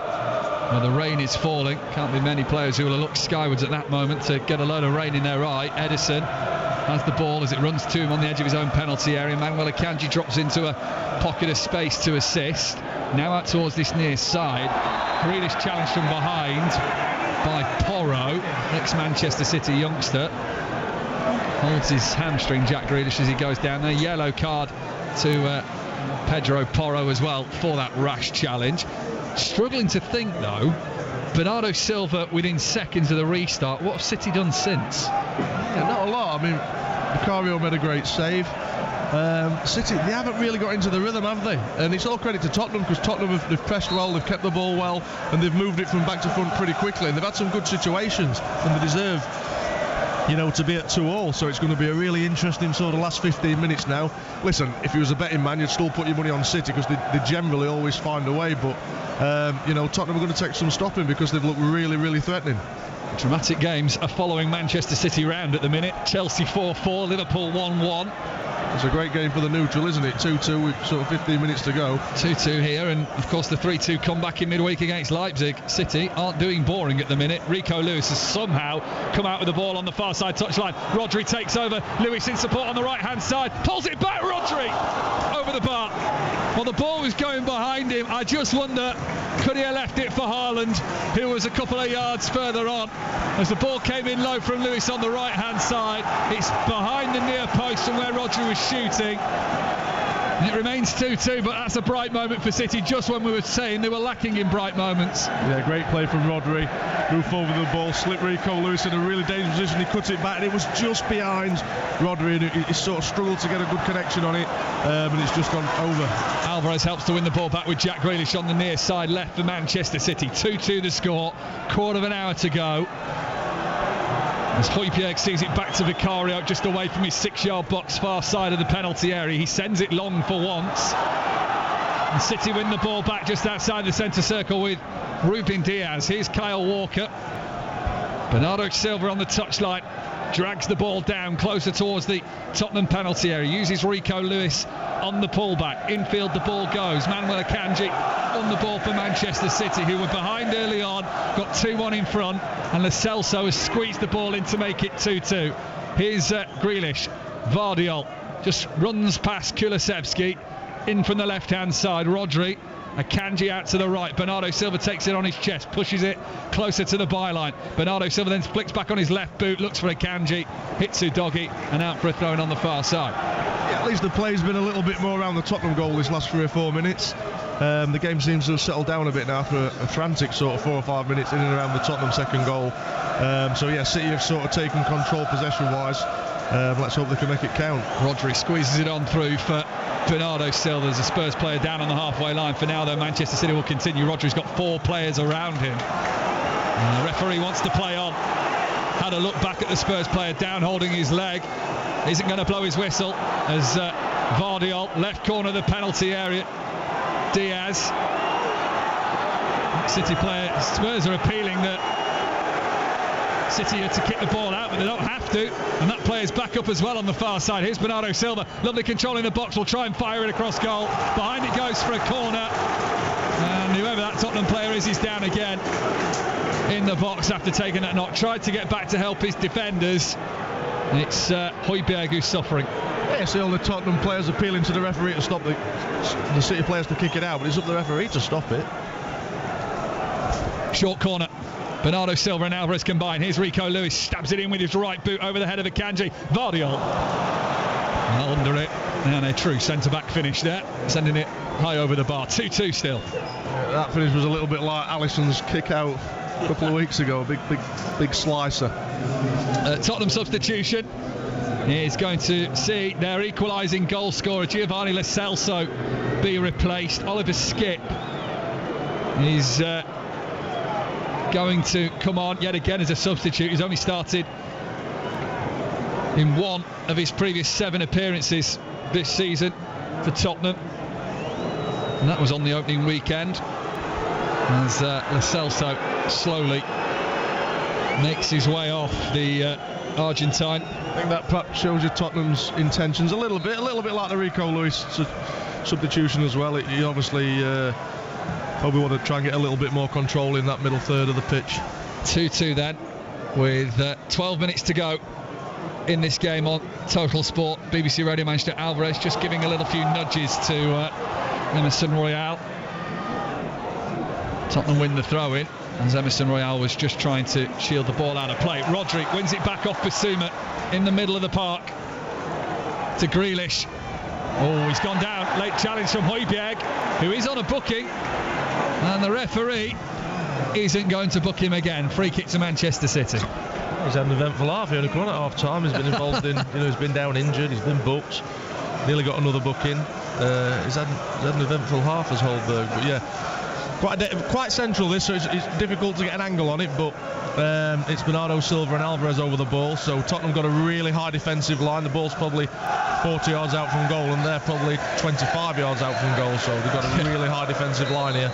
They're not even on the edge of their own D, are they? As Bernardo Silva, left-footed, sends it in, looking for the header back across the penalty area. That doesn't come from Akanji because Spurs won the first ball. Akanji out on the far side touchline, brings it back down the line for Lewis. Here's Bernardo, 1-2 with Rico Lewis, trying to squeeze it through, a few bobbles and bounces, and a heavy challenge on one of the Spurs players at the back. Ben Davis, I think, means it's a free kick to Tottenham. Just sense a bit of frustration, can't you? I think all City fans know that, well, everyone in the stadium knows that perhaps should have been more than 2-1 at half time, and it always allows Tottenham that chance. We spoke about how important the second goal were, and with sort of 10 minutes left, it's 2-2 and it's all to play for. Haaland with 2 glorious chances. Foden's hit the post, Alvarez has hit the post rather, as has Jeremy Doku, all coming in the first half. That's a risky touch by Bissouma on his chest, almost a bit laissez-faire as Rodri wins it back. 5 forward for City, one of them's Haaland on the pullback. Grealish! What a time to get your first goal of the season!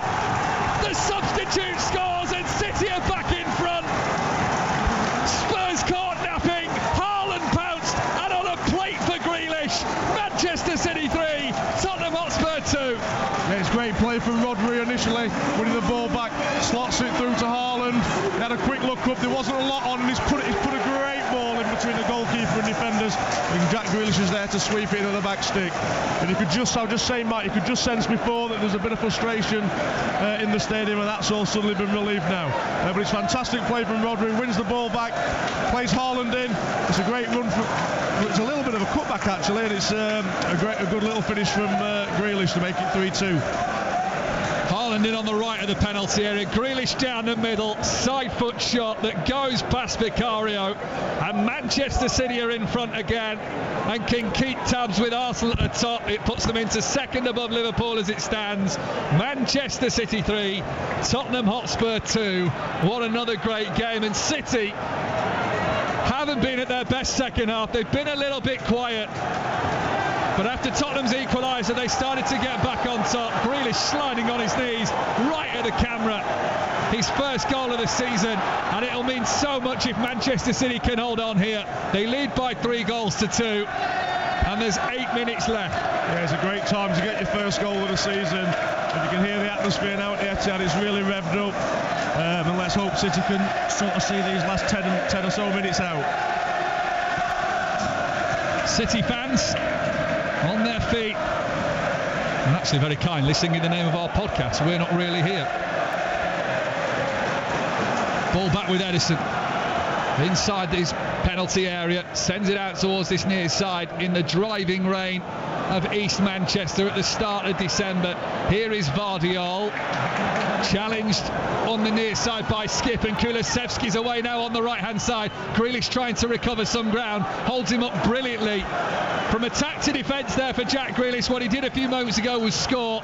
He stopped Kulusevski going any further down the right hand side, and City still lead by 3-2. Oh, Vardiol late on Skip there, and yeah, hacked him down, caught him late. Skip went flying. That's a yellow card to the Croatian left back. Yeah, quite reckless. That's probably a good job he didn't make more of a contact with the player, because studs were showing, and it was quite high. Yeah, it's quite a nasty one, that. So I think it looked like Skip sort of kicked his studs. Perhaps looked a little bit worse than what it was, to be fair. Slow-mo never helps, does it? But free kick to Tottenham on the right-hand side, which Pedro Porro is going to take. Signed in the summer for £40 million from Sporting Lisbon, where he was sent after being at Manchester City in the academy. On loan last year at Spurs, and then the signing made permanent in the summer. 6.5 minutes to go. City lead 3-2. Spurs with a free kick on the right-hand side, 5 yards in from the touchline. Whips in back post over everybody, but hasn't got out of play yet. Asking a lot of Højbjerg to keep it in far side. He can't. Throw into Manchester City. That's a waste from Spurs. Yeah, I think Nathan Ake is a waste from Spurs. You're right there, Mike. Good position of a waste. Looks like Nathan Ake's been told to get warmed up, which he's doing now. So maybe they'll put him on just to try and see the game out. I wonder how much of that is help to see the game out, or a little warning to Vardiol, but I wasn't happy with that challenge. Be careful, otherwise Nathan Ake is going to come on for you before you have chance to be sent off. Here is Vardiol. Ball just runs to him on the left corner of the penalty area. Kulusevski. A little bit of frustration in there maybe from the Swedish attacker of Tottenham. Another one who signed permanently in the summer after a loan spell at Tottenham. 18 months he previously spent on loan at Spurs. £25 million signing. And looks like Nathan Ake is definitely coming on. I think they're doing a double actually. Is that Kovacic as well? I'm not sure. Yeah, getting ready to come on. Yeah, Ake stripped off, ready to come on. Long ball over the top from City's. Haaland will try and bring it down on the left corner of the penalty area. Back heel, so calm. From Porro, plays Spurs out of danger. Here's Ben Davies out to the left hand side, the far foot Destiny Udogie comes off. Bernardo Silva on the chase, and it's a Spurs throw-in. City leading 3-2 with 5 minutes to go. Jack Grealish the difference. Here he is trying to win the ball back now on the halfway line. Son through the centre circle, out to the right-hand side. Kulusevski's got space here. Vardiol tracking back. Kulusevski into the box on the right-hand side, blasted across goal, hits the head of Ruben Diaz and behind for a corner. Yeah, fantastic. I wouldn't fancy getting in on that one, to be fair. It was hit with power. Short corner taken quickly by Spurs. Sliding challenge comes in from Rico Lewis, who appeals the double deflection of Kulusevski on the byline. Referee initially pointed for the corner, but the official on this near side felt it was the right call from Lewis to appeal, and it's a goal kick to Manchester City, and Tottenham here are going to throw the dice and bring on Richarlison shortly as well. Yeah, I think it's the right decision. It did flick off Kulusevski's heel. And yeah, they're making a double substitution here. So Ake and Kovacic on for Joško Vardiol first and foremost for Manchester City. And also going off is Julian Alvarez, who brilliantly assisted Phil Foden for Manchester City's second goal, but he's been a right pain in the backside of Spurs this afternoon, been everywhere, down the middle, and really harassing defenders. Yes. He's had a good afternoon. He's done terrific, Alvarez. Probably faded a little bit as the game went on, which is understandable, and I think it's wise to just put Ake on there to get Guardiola, after that booking, to protect him from getting sent off. And also even Basuma's come off now, and Richarlison's come on. Basuma, who was at fault for the third goal, has been too calm, and Rodri stole in, and from that moment City put Haaland in on the right of the penalty area. He squared it across for Grealish, and that is the difference in this game with 3 minutes to go. Over the top, ball brought down easily by Emerson Royal, but Jack Grealish wins the second ball. Here's Rico Lewis on the layoff from Erling Haaland. City on the attack again. Lewis wants someone on the outside, gets it in. Bernardo Silva, the cross is deep, and well past Haaland and behind for a goal kick. Fantastic play from Rico Lewis, breaking with the ball in the central area, waited for Bernardo to make that run, delayed his pass, weighted it in perfectly, and for once Bernardo Silva couldn't pick anyone out in the middle. So Spurs short from the goal kick, as you would expect. With 2.5 minutes left, City leading by 3-2. The back heel from Richarlison doesn't come off, doesn't set Son off on a run into the Manchester City half. Walker lets the ball roll across him and just takes it away from Brennan Johnson. Out towards the far side right for Manchester City in their sky blue shirts as they close out this second half. Manuel Akanji don't have to force anything now. Manchester City, they have a vital lead, one that will take them back within a point of Arsenal at the top of the Premier League. Long ball forward up to the halfway line. Haaland didn't challenge Emerson Royal. Spurs try and win it on the left hand side. Few bouncing balls that aren't helping anybody. Now Bernardo Silva, his ball over the top won't reach Haaland. Spurs pick it off. Here's Porro inside the centre circle into the final 90 seconds of the 90 minutes in this Premier League match. 0800 218 2255. The phone lines are open for you to have yours. So you can book your calls now. Speak to Nicky Weaver. We're with you till 7 o'clock tonight. Again, that number is 0800 218 2255. You can WhatsApp us on 08000 321 333. Just start your message with the word Mank, as Ake wins it in the left back position nicely against Kulusevski. Out towards the right hand side, the far City go with Bernardo Silva. Rodri will just bring it down on his chest on the halfway line. Bernardo again. Udogie plays it off Bernardo Silva, and Tottenham have a throw in on the halfway line. Into the final minute, Manchester City 3, Tottenham Hotspur 2. Yes, it'll be interesting to see how many minutes extra time there is here. City just want the game to sort of die out now, and Tottenham obviously trying to get a little bit of momentum going into injury time here.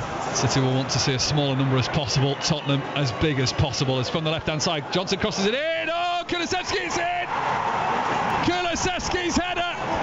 Manchester City concede in the final minute. Tottenham equalise yet again in this game. It's a header that might just rescue a point for Tottenham.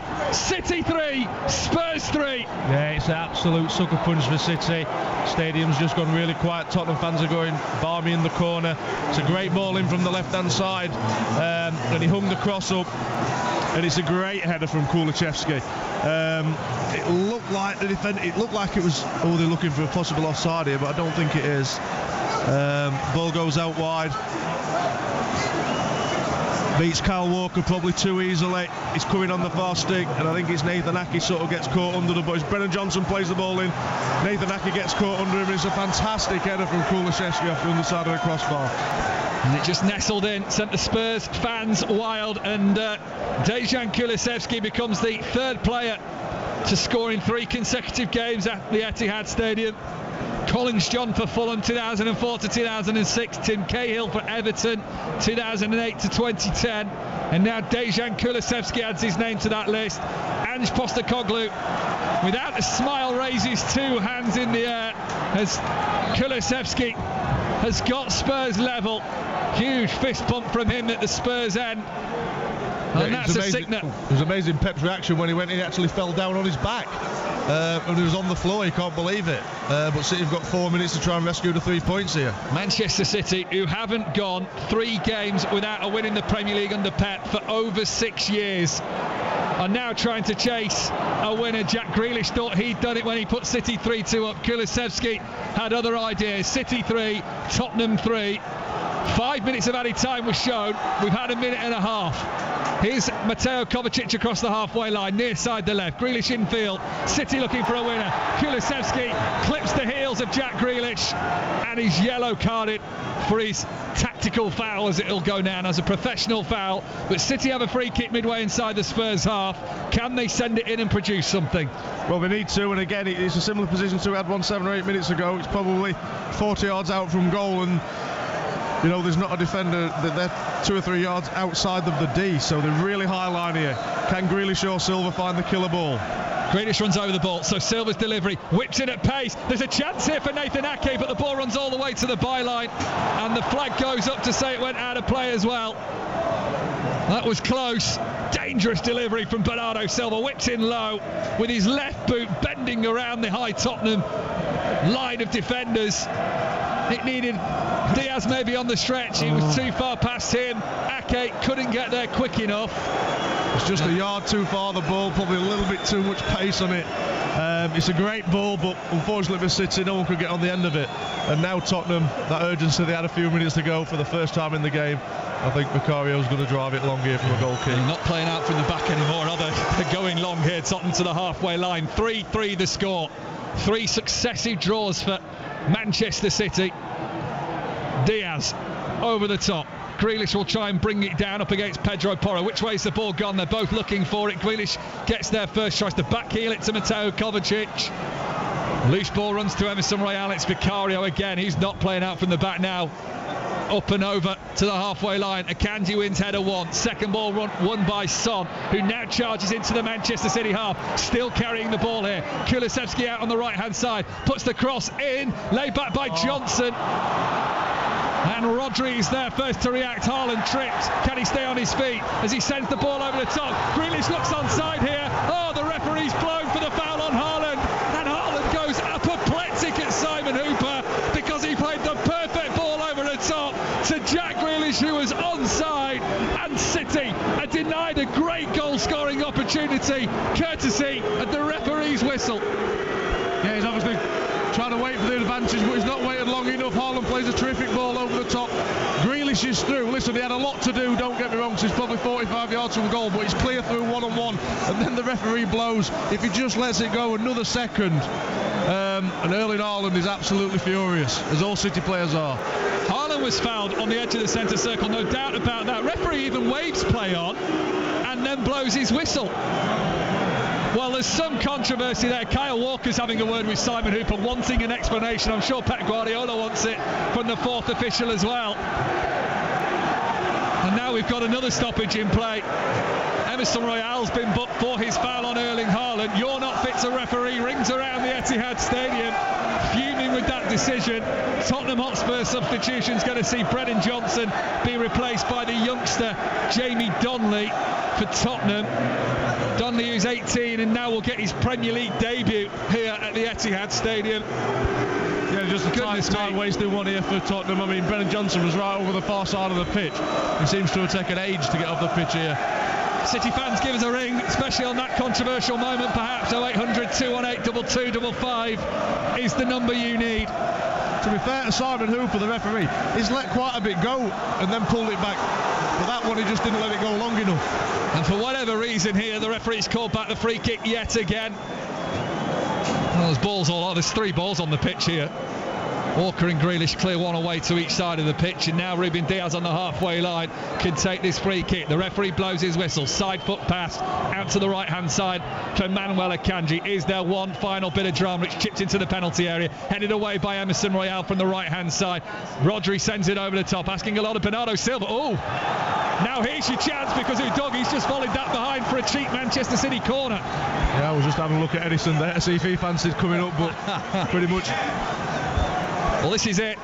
Corner on the far side. Manchester City's right. Bernardo Silva lays it short to the edge of the box. It's got to go in, surely, with Lewis selling Bernardo Silva short. He wins the ball by the touchline. Players still continue forward here. Walker, semi-charged. Surely. Why they didn't go long with the corner initially, I don't know. Haaland flicks it on. Will it run to Ake on the left-hand side of the penalty area? Huge appeals for handball. VAR will, of course, check it in the background. Rodri sends it over the top. Bernardo Silva's racing in. Haaland on the stretch. More appeals again for a penalty this time from Manchester City. And it's a goal kick to Spurs is the initial decision. Of course, VAR is having a look in the background. Robert Jones is the VAR official. Yeah, Rodri plays the ball in. They want to push on Akanji today. Skip's got his arm on Akanji, but I don't think it's enough for a penalty. I think it's more frustration than anything. But I tell you something, this 5 minutes injury time has been absolutely unbelievable. Tottenham getting the goal. Hey, VAR's checking this, Nicky Weaver. Oh, I don't think there's enough in that for me. Check over. No penalty.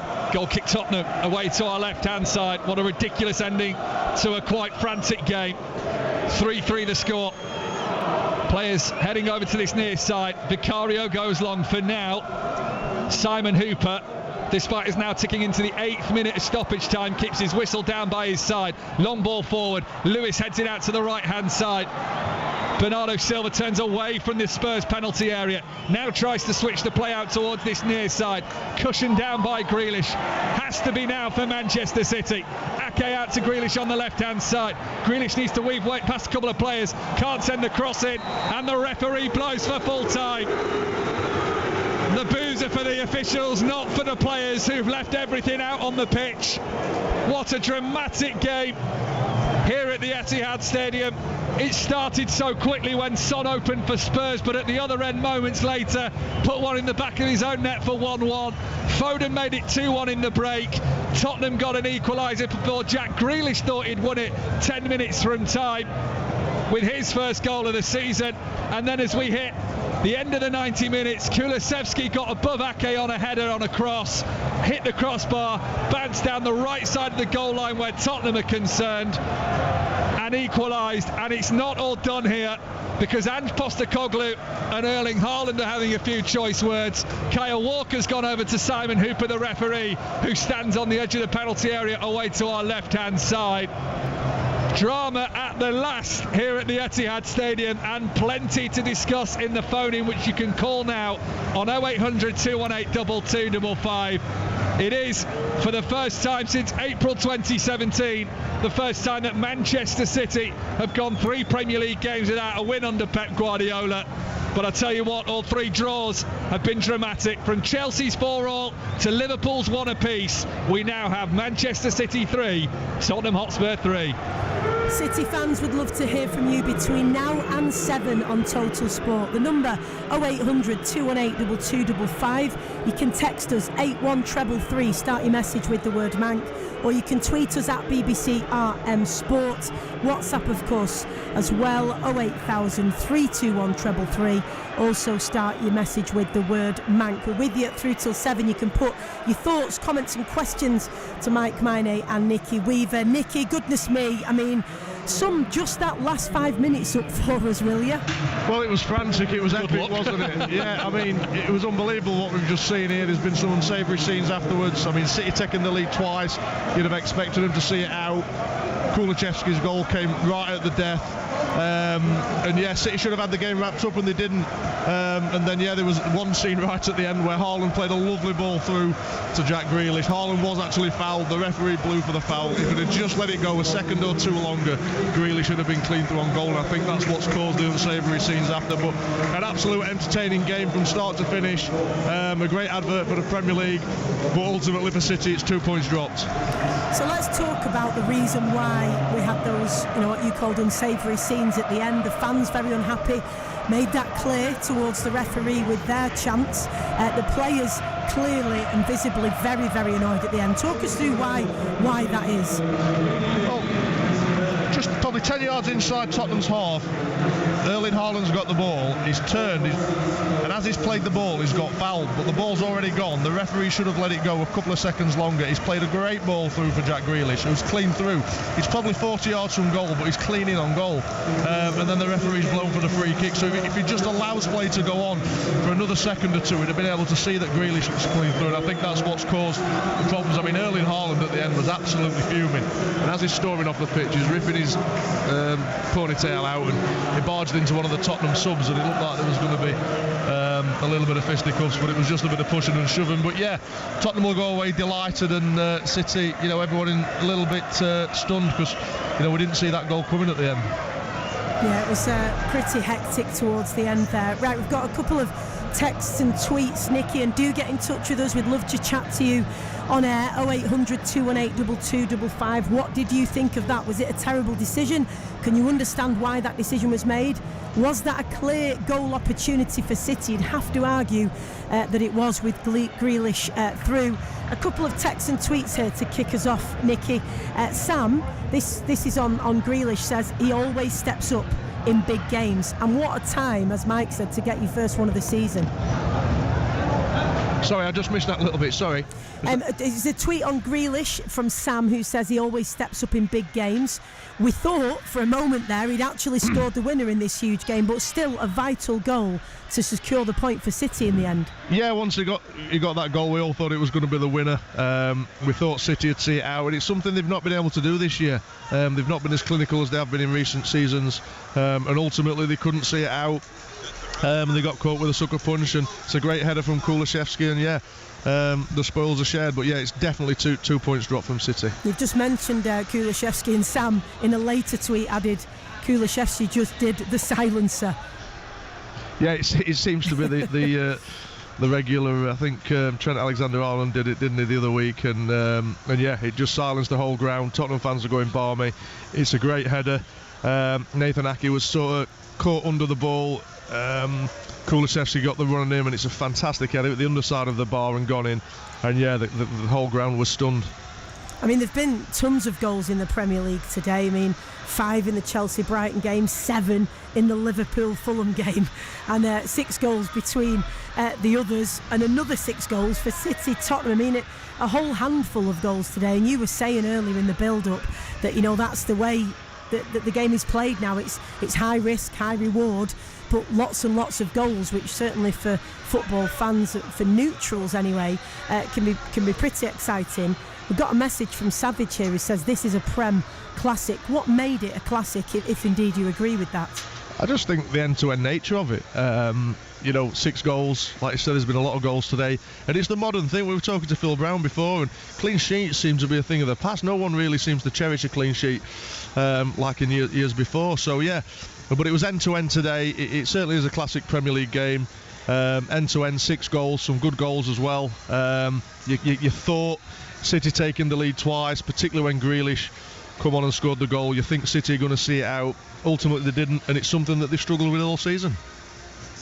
Got a couple more tweets here as well. Lots of these questioning defensive, I guess, not the quality really, but just questioning what's going on, perhaps in an organisational way, you might say.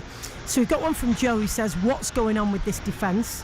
One from Naparo saying defence not up to standard nowadays. And Leslie, who adds, our defence is weak. We conceded 4 goals against Chelsea, now 3 against Tottenham, not acceptable.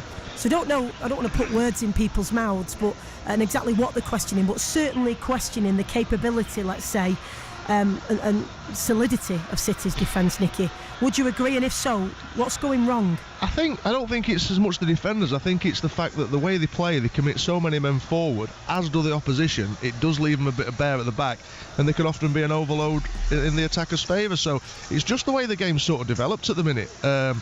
Obviously, like I said, they've conceded 8 goals in the last 3 league games, which is something that you wouldn't associate with the champions the last 3 seasons. So yeah, it's just the way the game's gone. I don't think it's individual errors, and I think it's just the way now they're leaving it man on man at the back. It's all about this high press. They want to win the ball high up the field. They're quite prepared to go man for man at the back, and they will put the ball at risk at the back as well.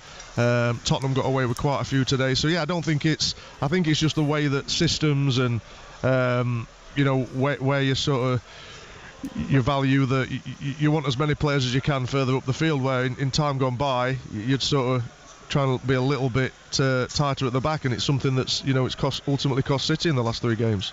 Well, we're with you until 7 o'clock here on Total Sport on BBC Radio Manchester. We'd love to hear from you. 0800 218 2255 is the way to call. If you want to text 81333, start your message with the word Manc, or WhatsApp 08000 321 333. Also start your message with the word Manc. And of course, we're on X or Twitter at BBC Sport. Right, Steve joins us now. Steve, a very good evening.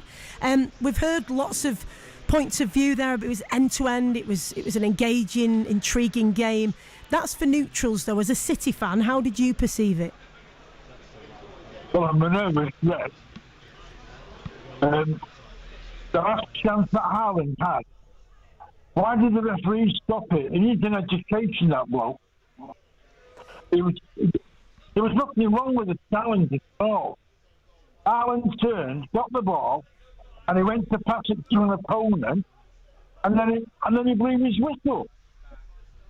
Of course, Steve, you're referring to that challenge on Haaland, which was, pretty much on the halfway line or just inside the City half. He played a beautiful ball over to Grealish. He was clean through on goal, Nicky, and then, of course, the referee. I mean, we talked about this in the very first few seconds as the whistle blew, because it would have been controversial at any time. It was right at the end of the game and really, caused a lot of fans and players to be very unhappy, and we can see why. Yeah, but I mean, all he needs to do is just let it go. He can still give the decision if he wants in 2 seconds' time. In my opinion, he's just blown the whistle too early. Like I said, Grealish was clean through. He'd have had a lot to do.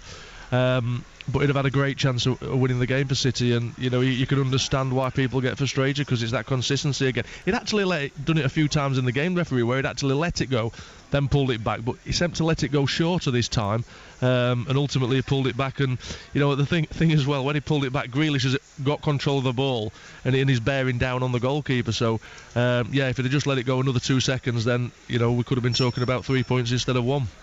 Yeah, it's difficult. Well, it's difficult. Sorry, go on, Steve. You go. Whatever way you look at it, Nicky, the referee could have gone, well, hang on a minute, I'll play the advantage. And then he went, no, I won't. If you're going to play the advantage, play it. If not, blow for the free kick straight away. Yeah, I know what you're saying, Steve. It almost looked like he wanted to play the advantage. So for me, either do it straight away, and then there'd have been no issue because Haaland probably wouldn't have played the ball, or he seemed to let it go a little bit and then stop it, where if he'd just let it go a bit longer. So yeah, the referee is going to Simon Hooper is going to have a lot of questions to answer, and ultimately it's his own doing, because if he'd just let the play run for another 2 seconds, we wouldn't be talking about this. Steve, aside from that controversy though, Steve, how do you think City played overall? I mean, we've heard a lot of complaints about their defence, so to not deflecting from the referee, I know that's a huge point and had ultimately a massive part in the game, particularly at those closing stages, but obviously in open play before that, what did you make of City's performance and the defence? Well, to me, it was a bit naive, some of it. So there was one chance that was on, and then the defence just stood off him, and I'm screaming on the radio, closing down. That's where the naivety came in. There was so I think it was a bit negative at the back. So, Nicky, I mean, what would you say in terms of defensively what they needed to do better? Well, they just needed to shut up shop, didn't they? Against City, like I said before, they're quite happy to leave it sort of 2-on-2 and 3-on-3 at the back. But and the game was really open, and City should have, what they've done great in recent seasons is they've been able to close games out, and they've just not been able to do that recently. Obviously, we saw it at Chelsea when they conceded, in the 95th or 96th minute, whatever it was, and it's happened again today. So it's something that they've got to get out of the game. They've got to eradicate it, and they've got to, they took the lead twice. I know Tottenham are a top team, but you'd expect City taking the lead twice to see it out, and particularly when Grealish scored, you'd expect them to see it out. So they've got to tighten up at the back. There's no doubt about that. They're not going to win, the league if they're conceding 8 goals every 3 games. That is for sure. So it's something that needs addressing, and it needs addressing quick. Finally, Steve, is it something that you're concerned about in terms of City's form of late? I mean, we're used to them winning and getting the job done. They've not quite been managing that. Your thoughts? Are you concerned at all? A bit, because we've got everyone loves attacking football, but at the end of the day, if you're going to score goals, I mean, yeah, I know we haven't got the divine right to win games. Don't get me wrong, but I thought when they got 3-2, I was screaming at the radio, "Don't mess it up!" And what they're going to do, mess it up. Yeah, and they're usually so proficient, aren't they, Steve, at managing games, closing them out and doing what they need to do to get the win. That's the City that we've come to know. Steve, thank you so much for joining us on Total Sport and for your comments. Danny joins us now. Evening, Danny. Evening, you all right? Yeah, great, thank you. So give us your summary, first of all, of what you made of City's performance on the whole. Yeah, no, I mean, first half was fantastic. There was pace in the passing, there was good movement. But yeah, it's that lacklustre nature at the back. It's not being tight enough, and not being smart when you're going to have teams like Spurs and all that. Just play quick, play fast, and try and get round you. So it was good in parts, but the second half, the first half against Leipzig was terrible. It's similar situation, just on the reverse. Nicky? Yeah, I think you're right. I think first half City looked really good. Went in at half-time 2-1. It should have been more, with the post, with the crossbar. Quite wasteful in front of goal. Haaland missed a chance that you'd expect him to gobble up, and the game could have been away for Tottenham. And ultimately we get punished, for not being clinical enough. And then second half, we started off really brightly. And then, but it was just a bit too end-to-end for me. And when a game gets frantic, you almost fancy there's going to be more goals in the game, where, once City get 3-2 up, in my opinion, they've got the best manager in the world and some of the best players in the world on the field. They've got to be able to see that game out. And if they don't sort of, book this trend soon, it could end up costing them the title. Listen, I still think they'll go on and win the league. But, this can't happen too many times, else it will cost them. Yeah, no, you're absolutely right. Got a sharp shot at the back. That's the thing. It's like what would you prioritise, Danny, in that regard then? Because we've seen in the last couple of games. I mean, Openda the other night looked like he was in acres of space, and they do play that high risky play. Nicky's referred many times to the speed that they've got at the back, the confidence on the ball, but obviously there's something not quite working at the moment with the number of goals they're conceding, and they aren't scoring more, are they? I mean, the drawing, obviously, dropping points. What, as a priority, would you change at the back to stop this, Danny? Just go back to basics. Work on your defensive shape, work on your passing, make sure you're not doing 101, we play a risky game, but there's a smart way to play it. It's just about locking that down, and then that will solve a lot of the problems. You do that with a bit of faster passing, and then the goals will come. We'll beat teams with pace. We'll move it around quicker and better and faster than any other team in the country, and we'll start to win games again, and really win games, efficiently, but also, with hopefully loads of goals in the bag to make up for the amount we're shipping. Yeah, I mean, on a different day today, we could have scored 7 goals quite easily. And so the wastefulness in front of goal is causing the defence to come under more pressure. We conceded 3 again today, so it's something it's got to stop. We've got a big game coming up in midweek as well. So they need to get back to winning ways, because we don't want to, be giving up too much ground on the leaders. There's been tons of goals in the Premier League today, Danny. 24, that's pretty incredible in just 5 games. I mean, that says a lot, doesn't it? In terms of the same question that I asked to Steve, really, does it raise concerns for you, City's form of late, particularly the number of goals conceded and perhaps not managing games as well as we've seen them do previously? Yeah, no, there's absolutely cause for concern, but I think, like Nicky said, we've got the best manager on the planet. I think he'll have the boys in and they'll work on it and they'll work on making it better, improving the performances, and I think it's that, we've always had that sluggish start sometimes this season. This just seems to be a bit more prolonged than usual. No convincing performances, but we've had a few, Kovacic come back tonight, he hasn't, he's been out, De Bruyne is going to be out until the new year, so there's still a few, members missing and, Rico's starting to get a few games, so there's room for improvement, 100%, and it'll happen. Who impressed you tonight, Danny? Yeah, no, he was fantastic. He come on, made immediate impact. Which players, though, for City impressed you? Rico was amazing when he came on, really sort of give it a bit of an edge, a lot of pace. He's young, he's fearless, that's what you need, and I think maybe we do need to inject a bit of that into the team. And not, in a way, conversely to, what I'm saying about, making it safe at the back, is conversely not be so safe when you're attacking and be a bit more fluid. But, in time we'll see. Pep will have them in and he'll work it out. Right, well, let's get the thoughts of Craig and Danny. Thank you so much for joining us on Total Sport. And if you want to have your say, we're with you till 7 p.m. here on Total Sport. 0800 218 2255, the number to call. And those contact details again to text 81333, start your message with the word Manc. WhatsApp 08000 321 333. Also start your message with the word Manc. Or you can tweet us on X or Twitter, whichever you prefer to call it, at BBC RM Sport. Craig, a very good evening to you. Thanks for joining us on Total Sport. Your thoughts to pass on to Nicky on today's game? Yeah, it just seemed like a game of two halves. They just didn't take the chances in the first half. We've hit the post a couple of times and Haaland's missed a couple that he normally bags. And on another day, I think it was just said a minute ago, we're scoring 5 or 6 goals there and it's a totally different game. And Spurs looked on the ropes.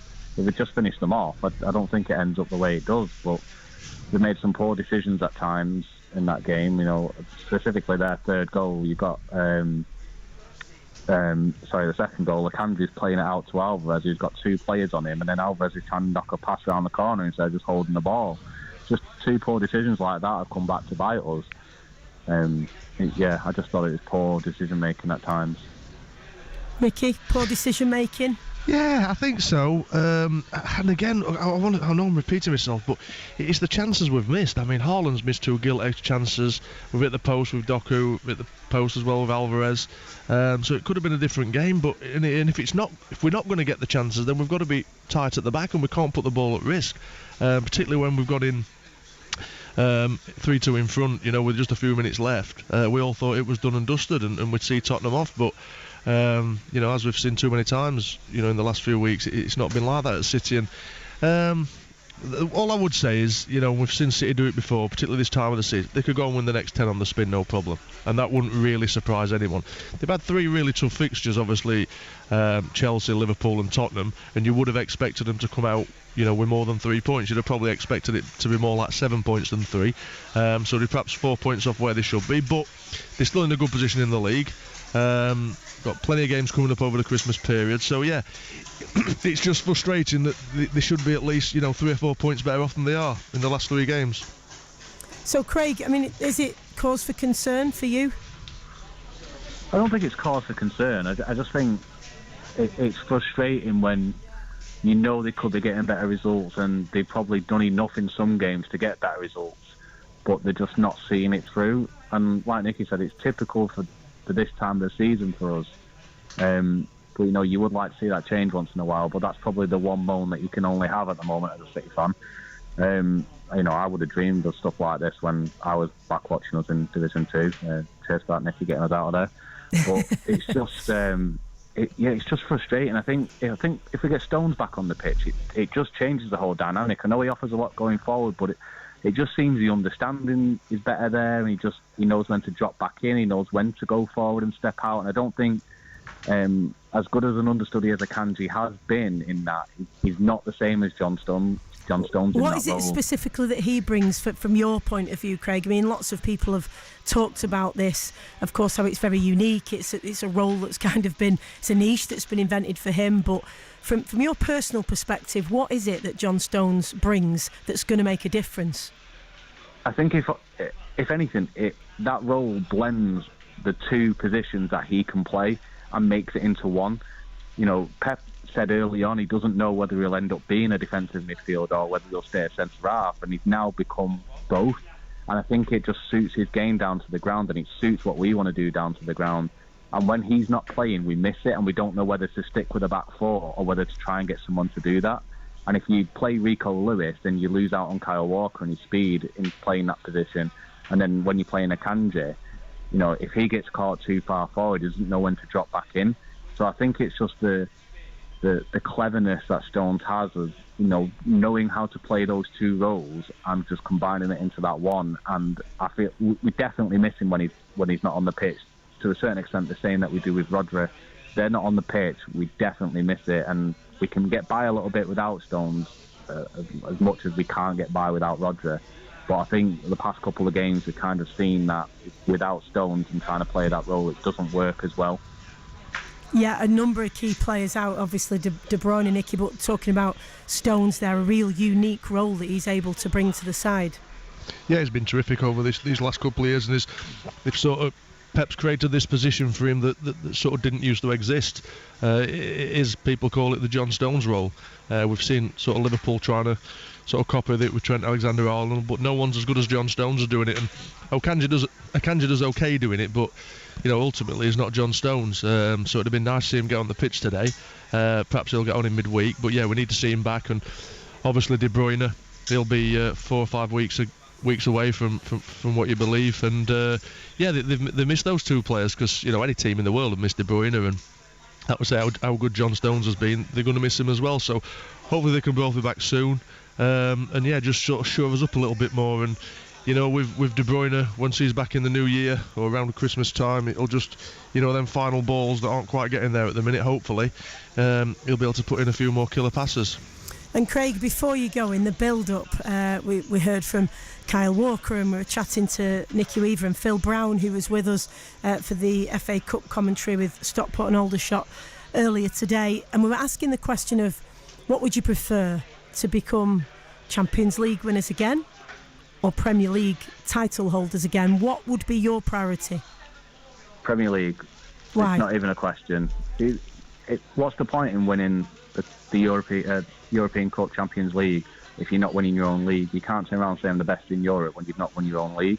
It's 38 game season, that's the true test, and essentially the Champions League is just a cup competition. You know, it's got great teams in it. I'm not trying to downplay it, but the league should always be more important than does it help saying that now that you have won that Champions League, because it was something that kept being thrown at you, whether that was bragging rights from other fans, not mentioning any names, but certainly the red side of the city, and even Liverpool fans and others throwing that at you, you know, and Pep questioning whether it would be a real legacy and real success if he didn't win that. Does it help now that you've actually done it and got that ticked off, or did you always feel exactly the same? I always felt exactly the same, but it's nice to have it done, and then people can't say, well, you've not done it, you know.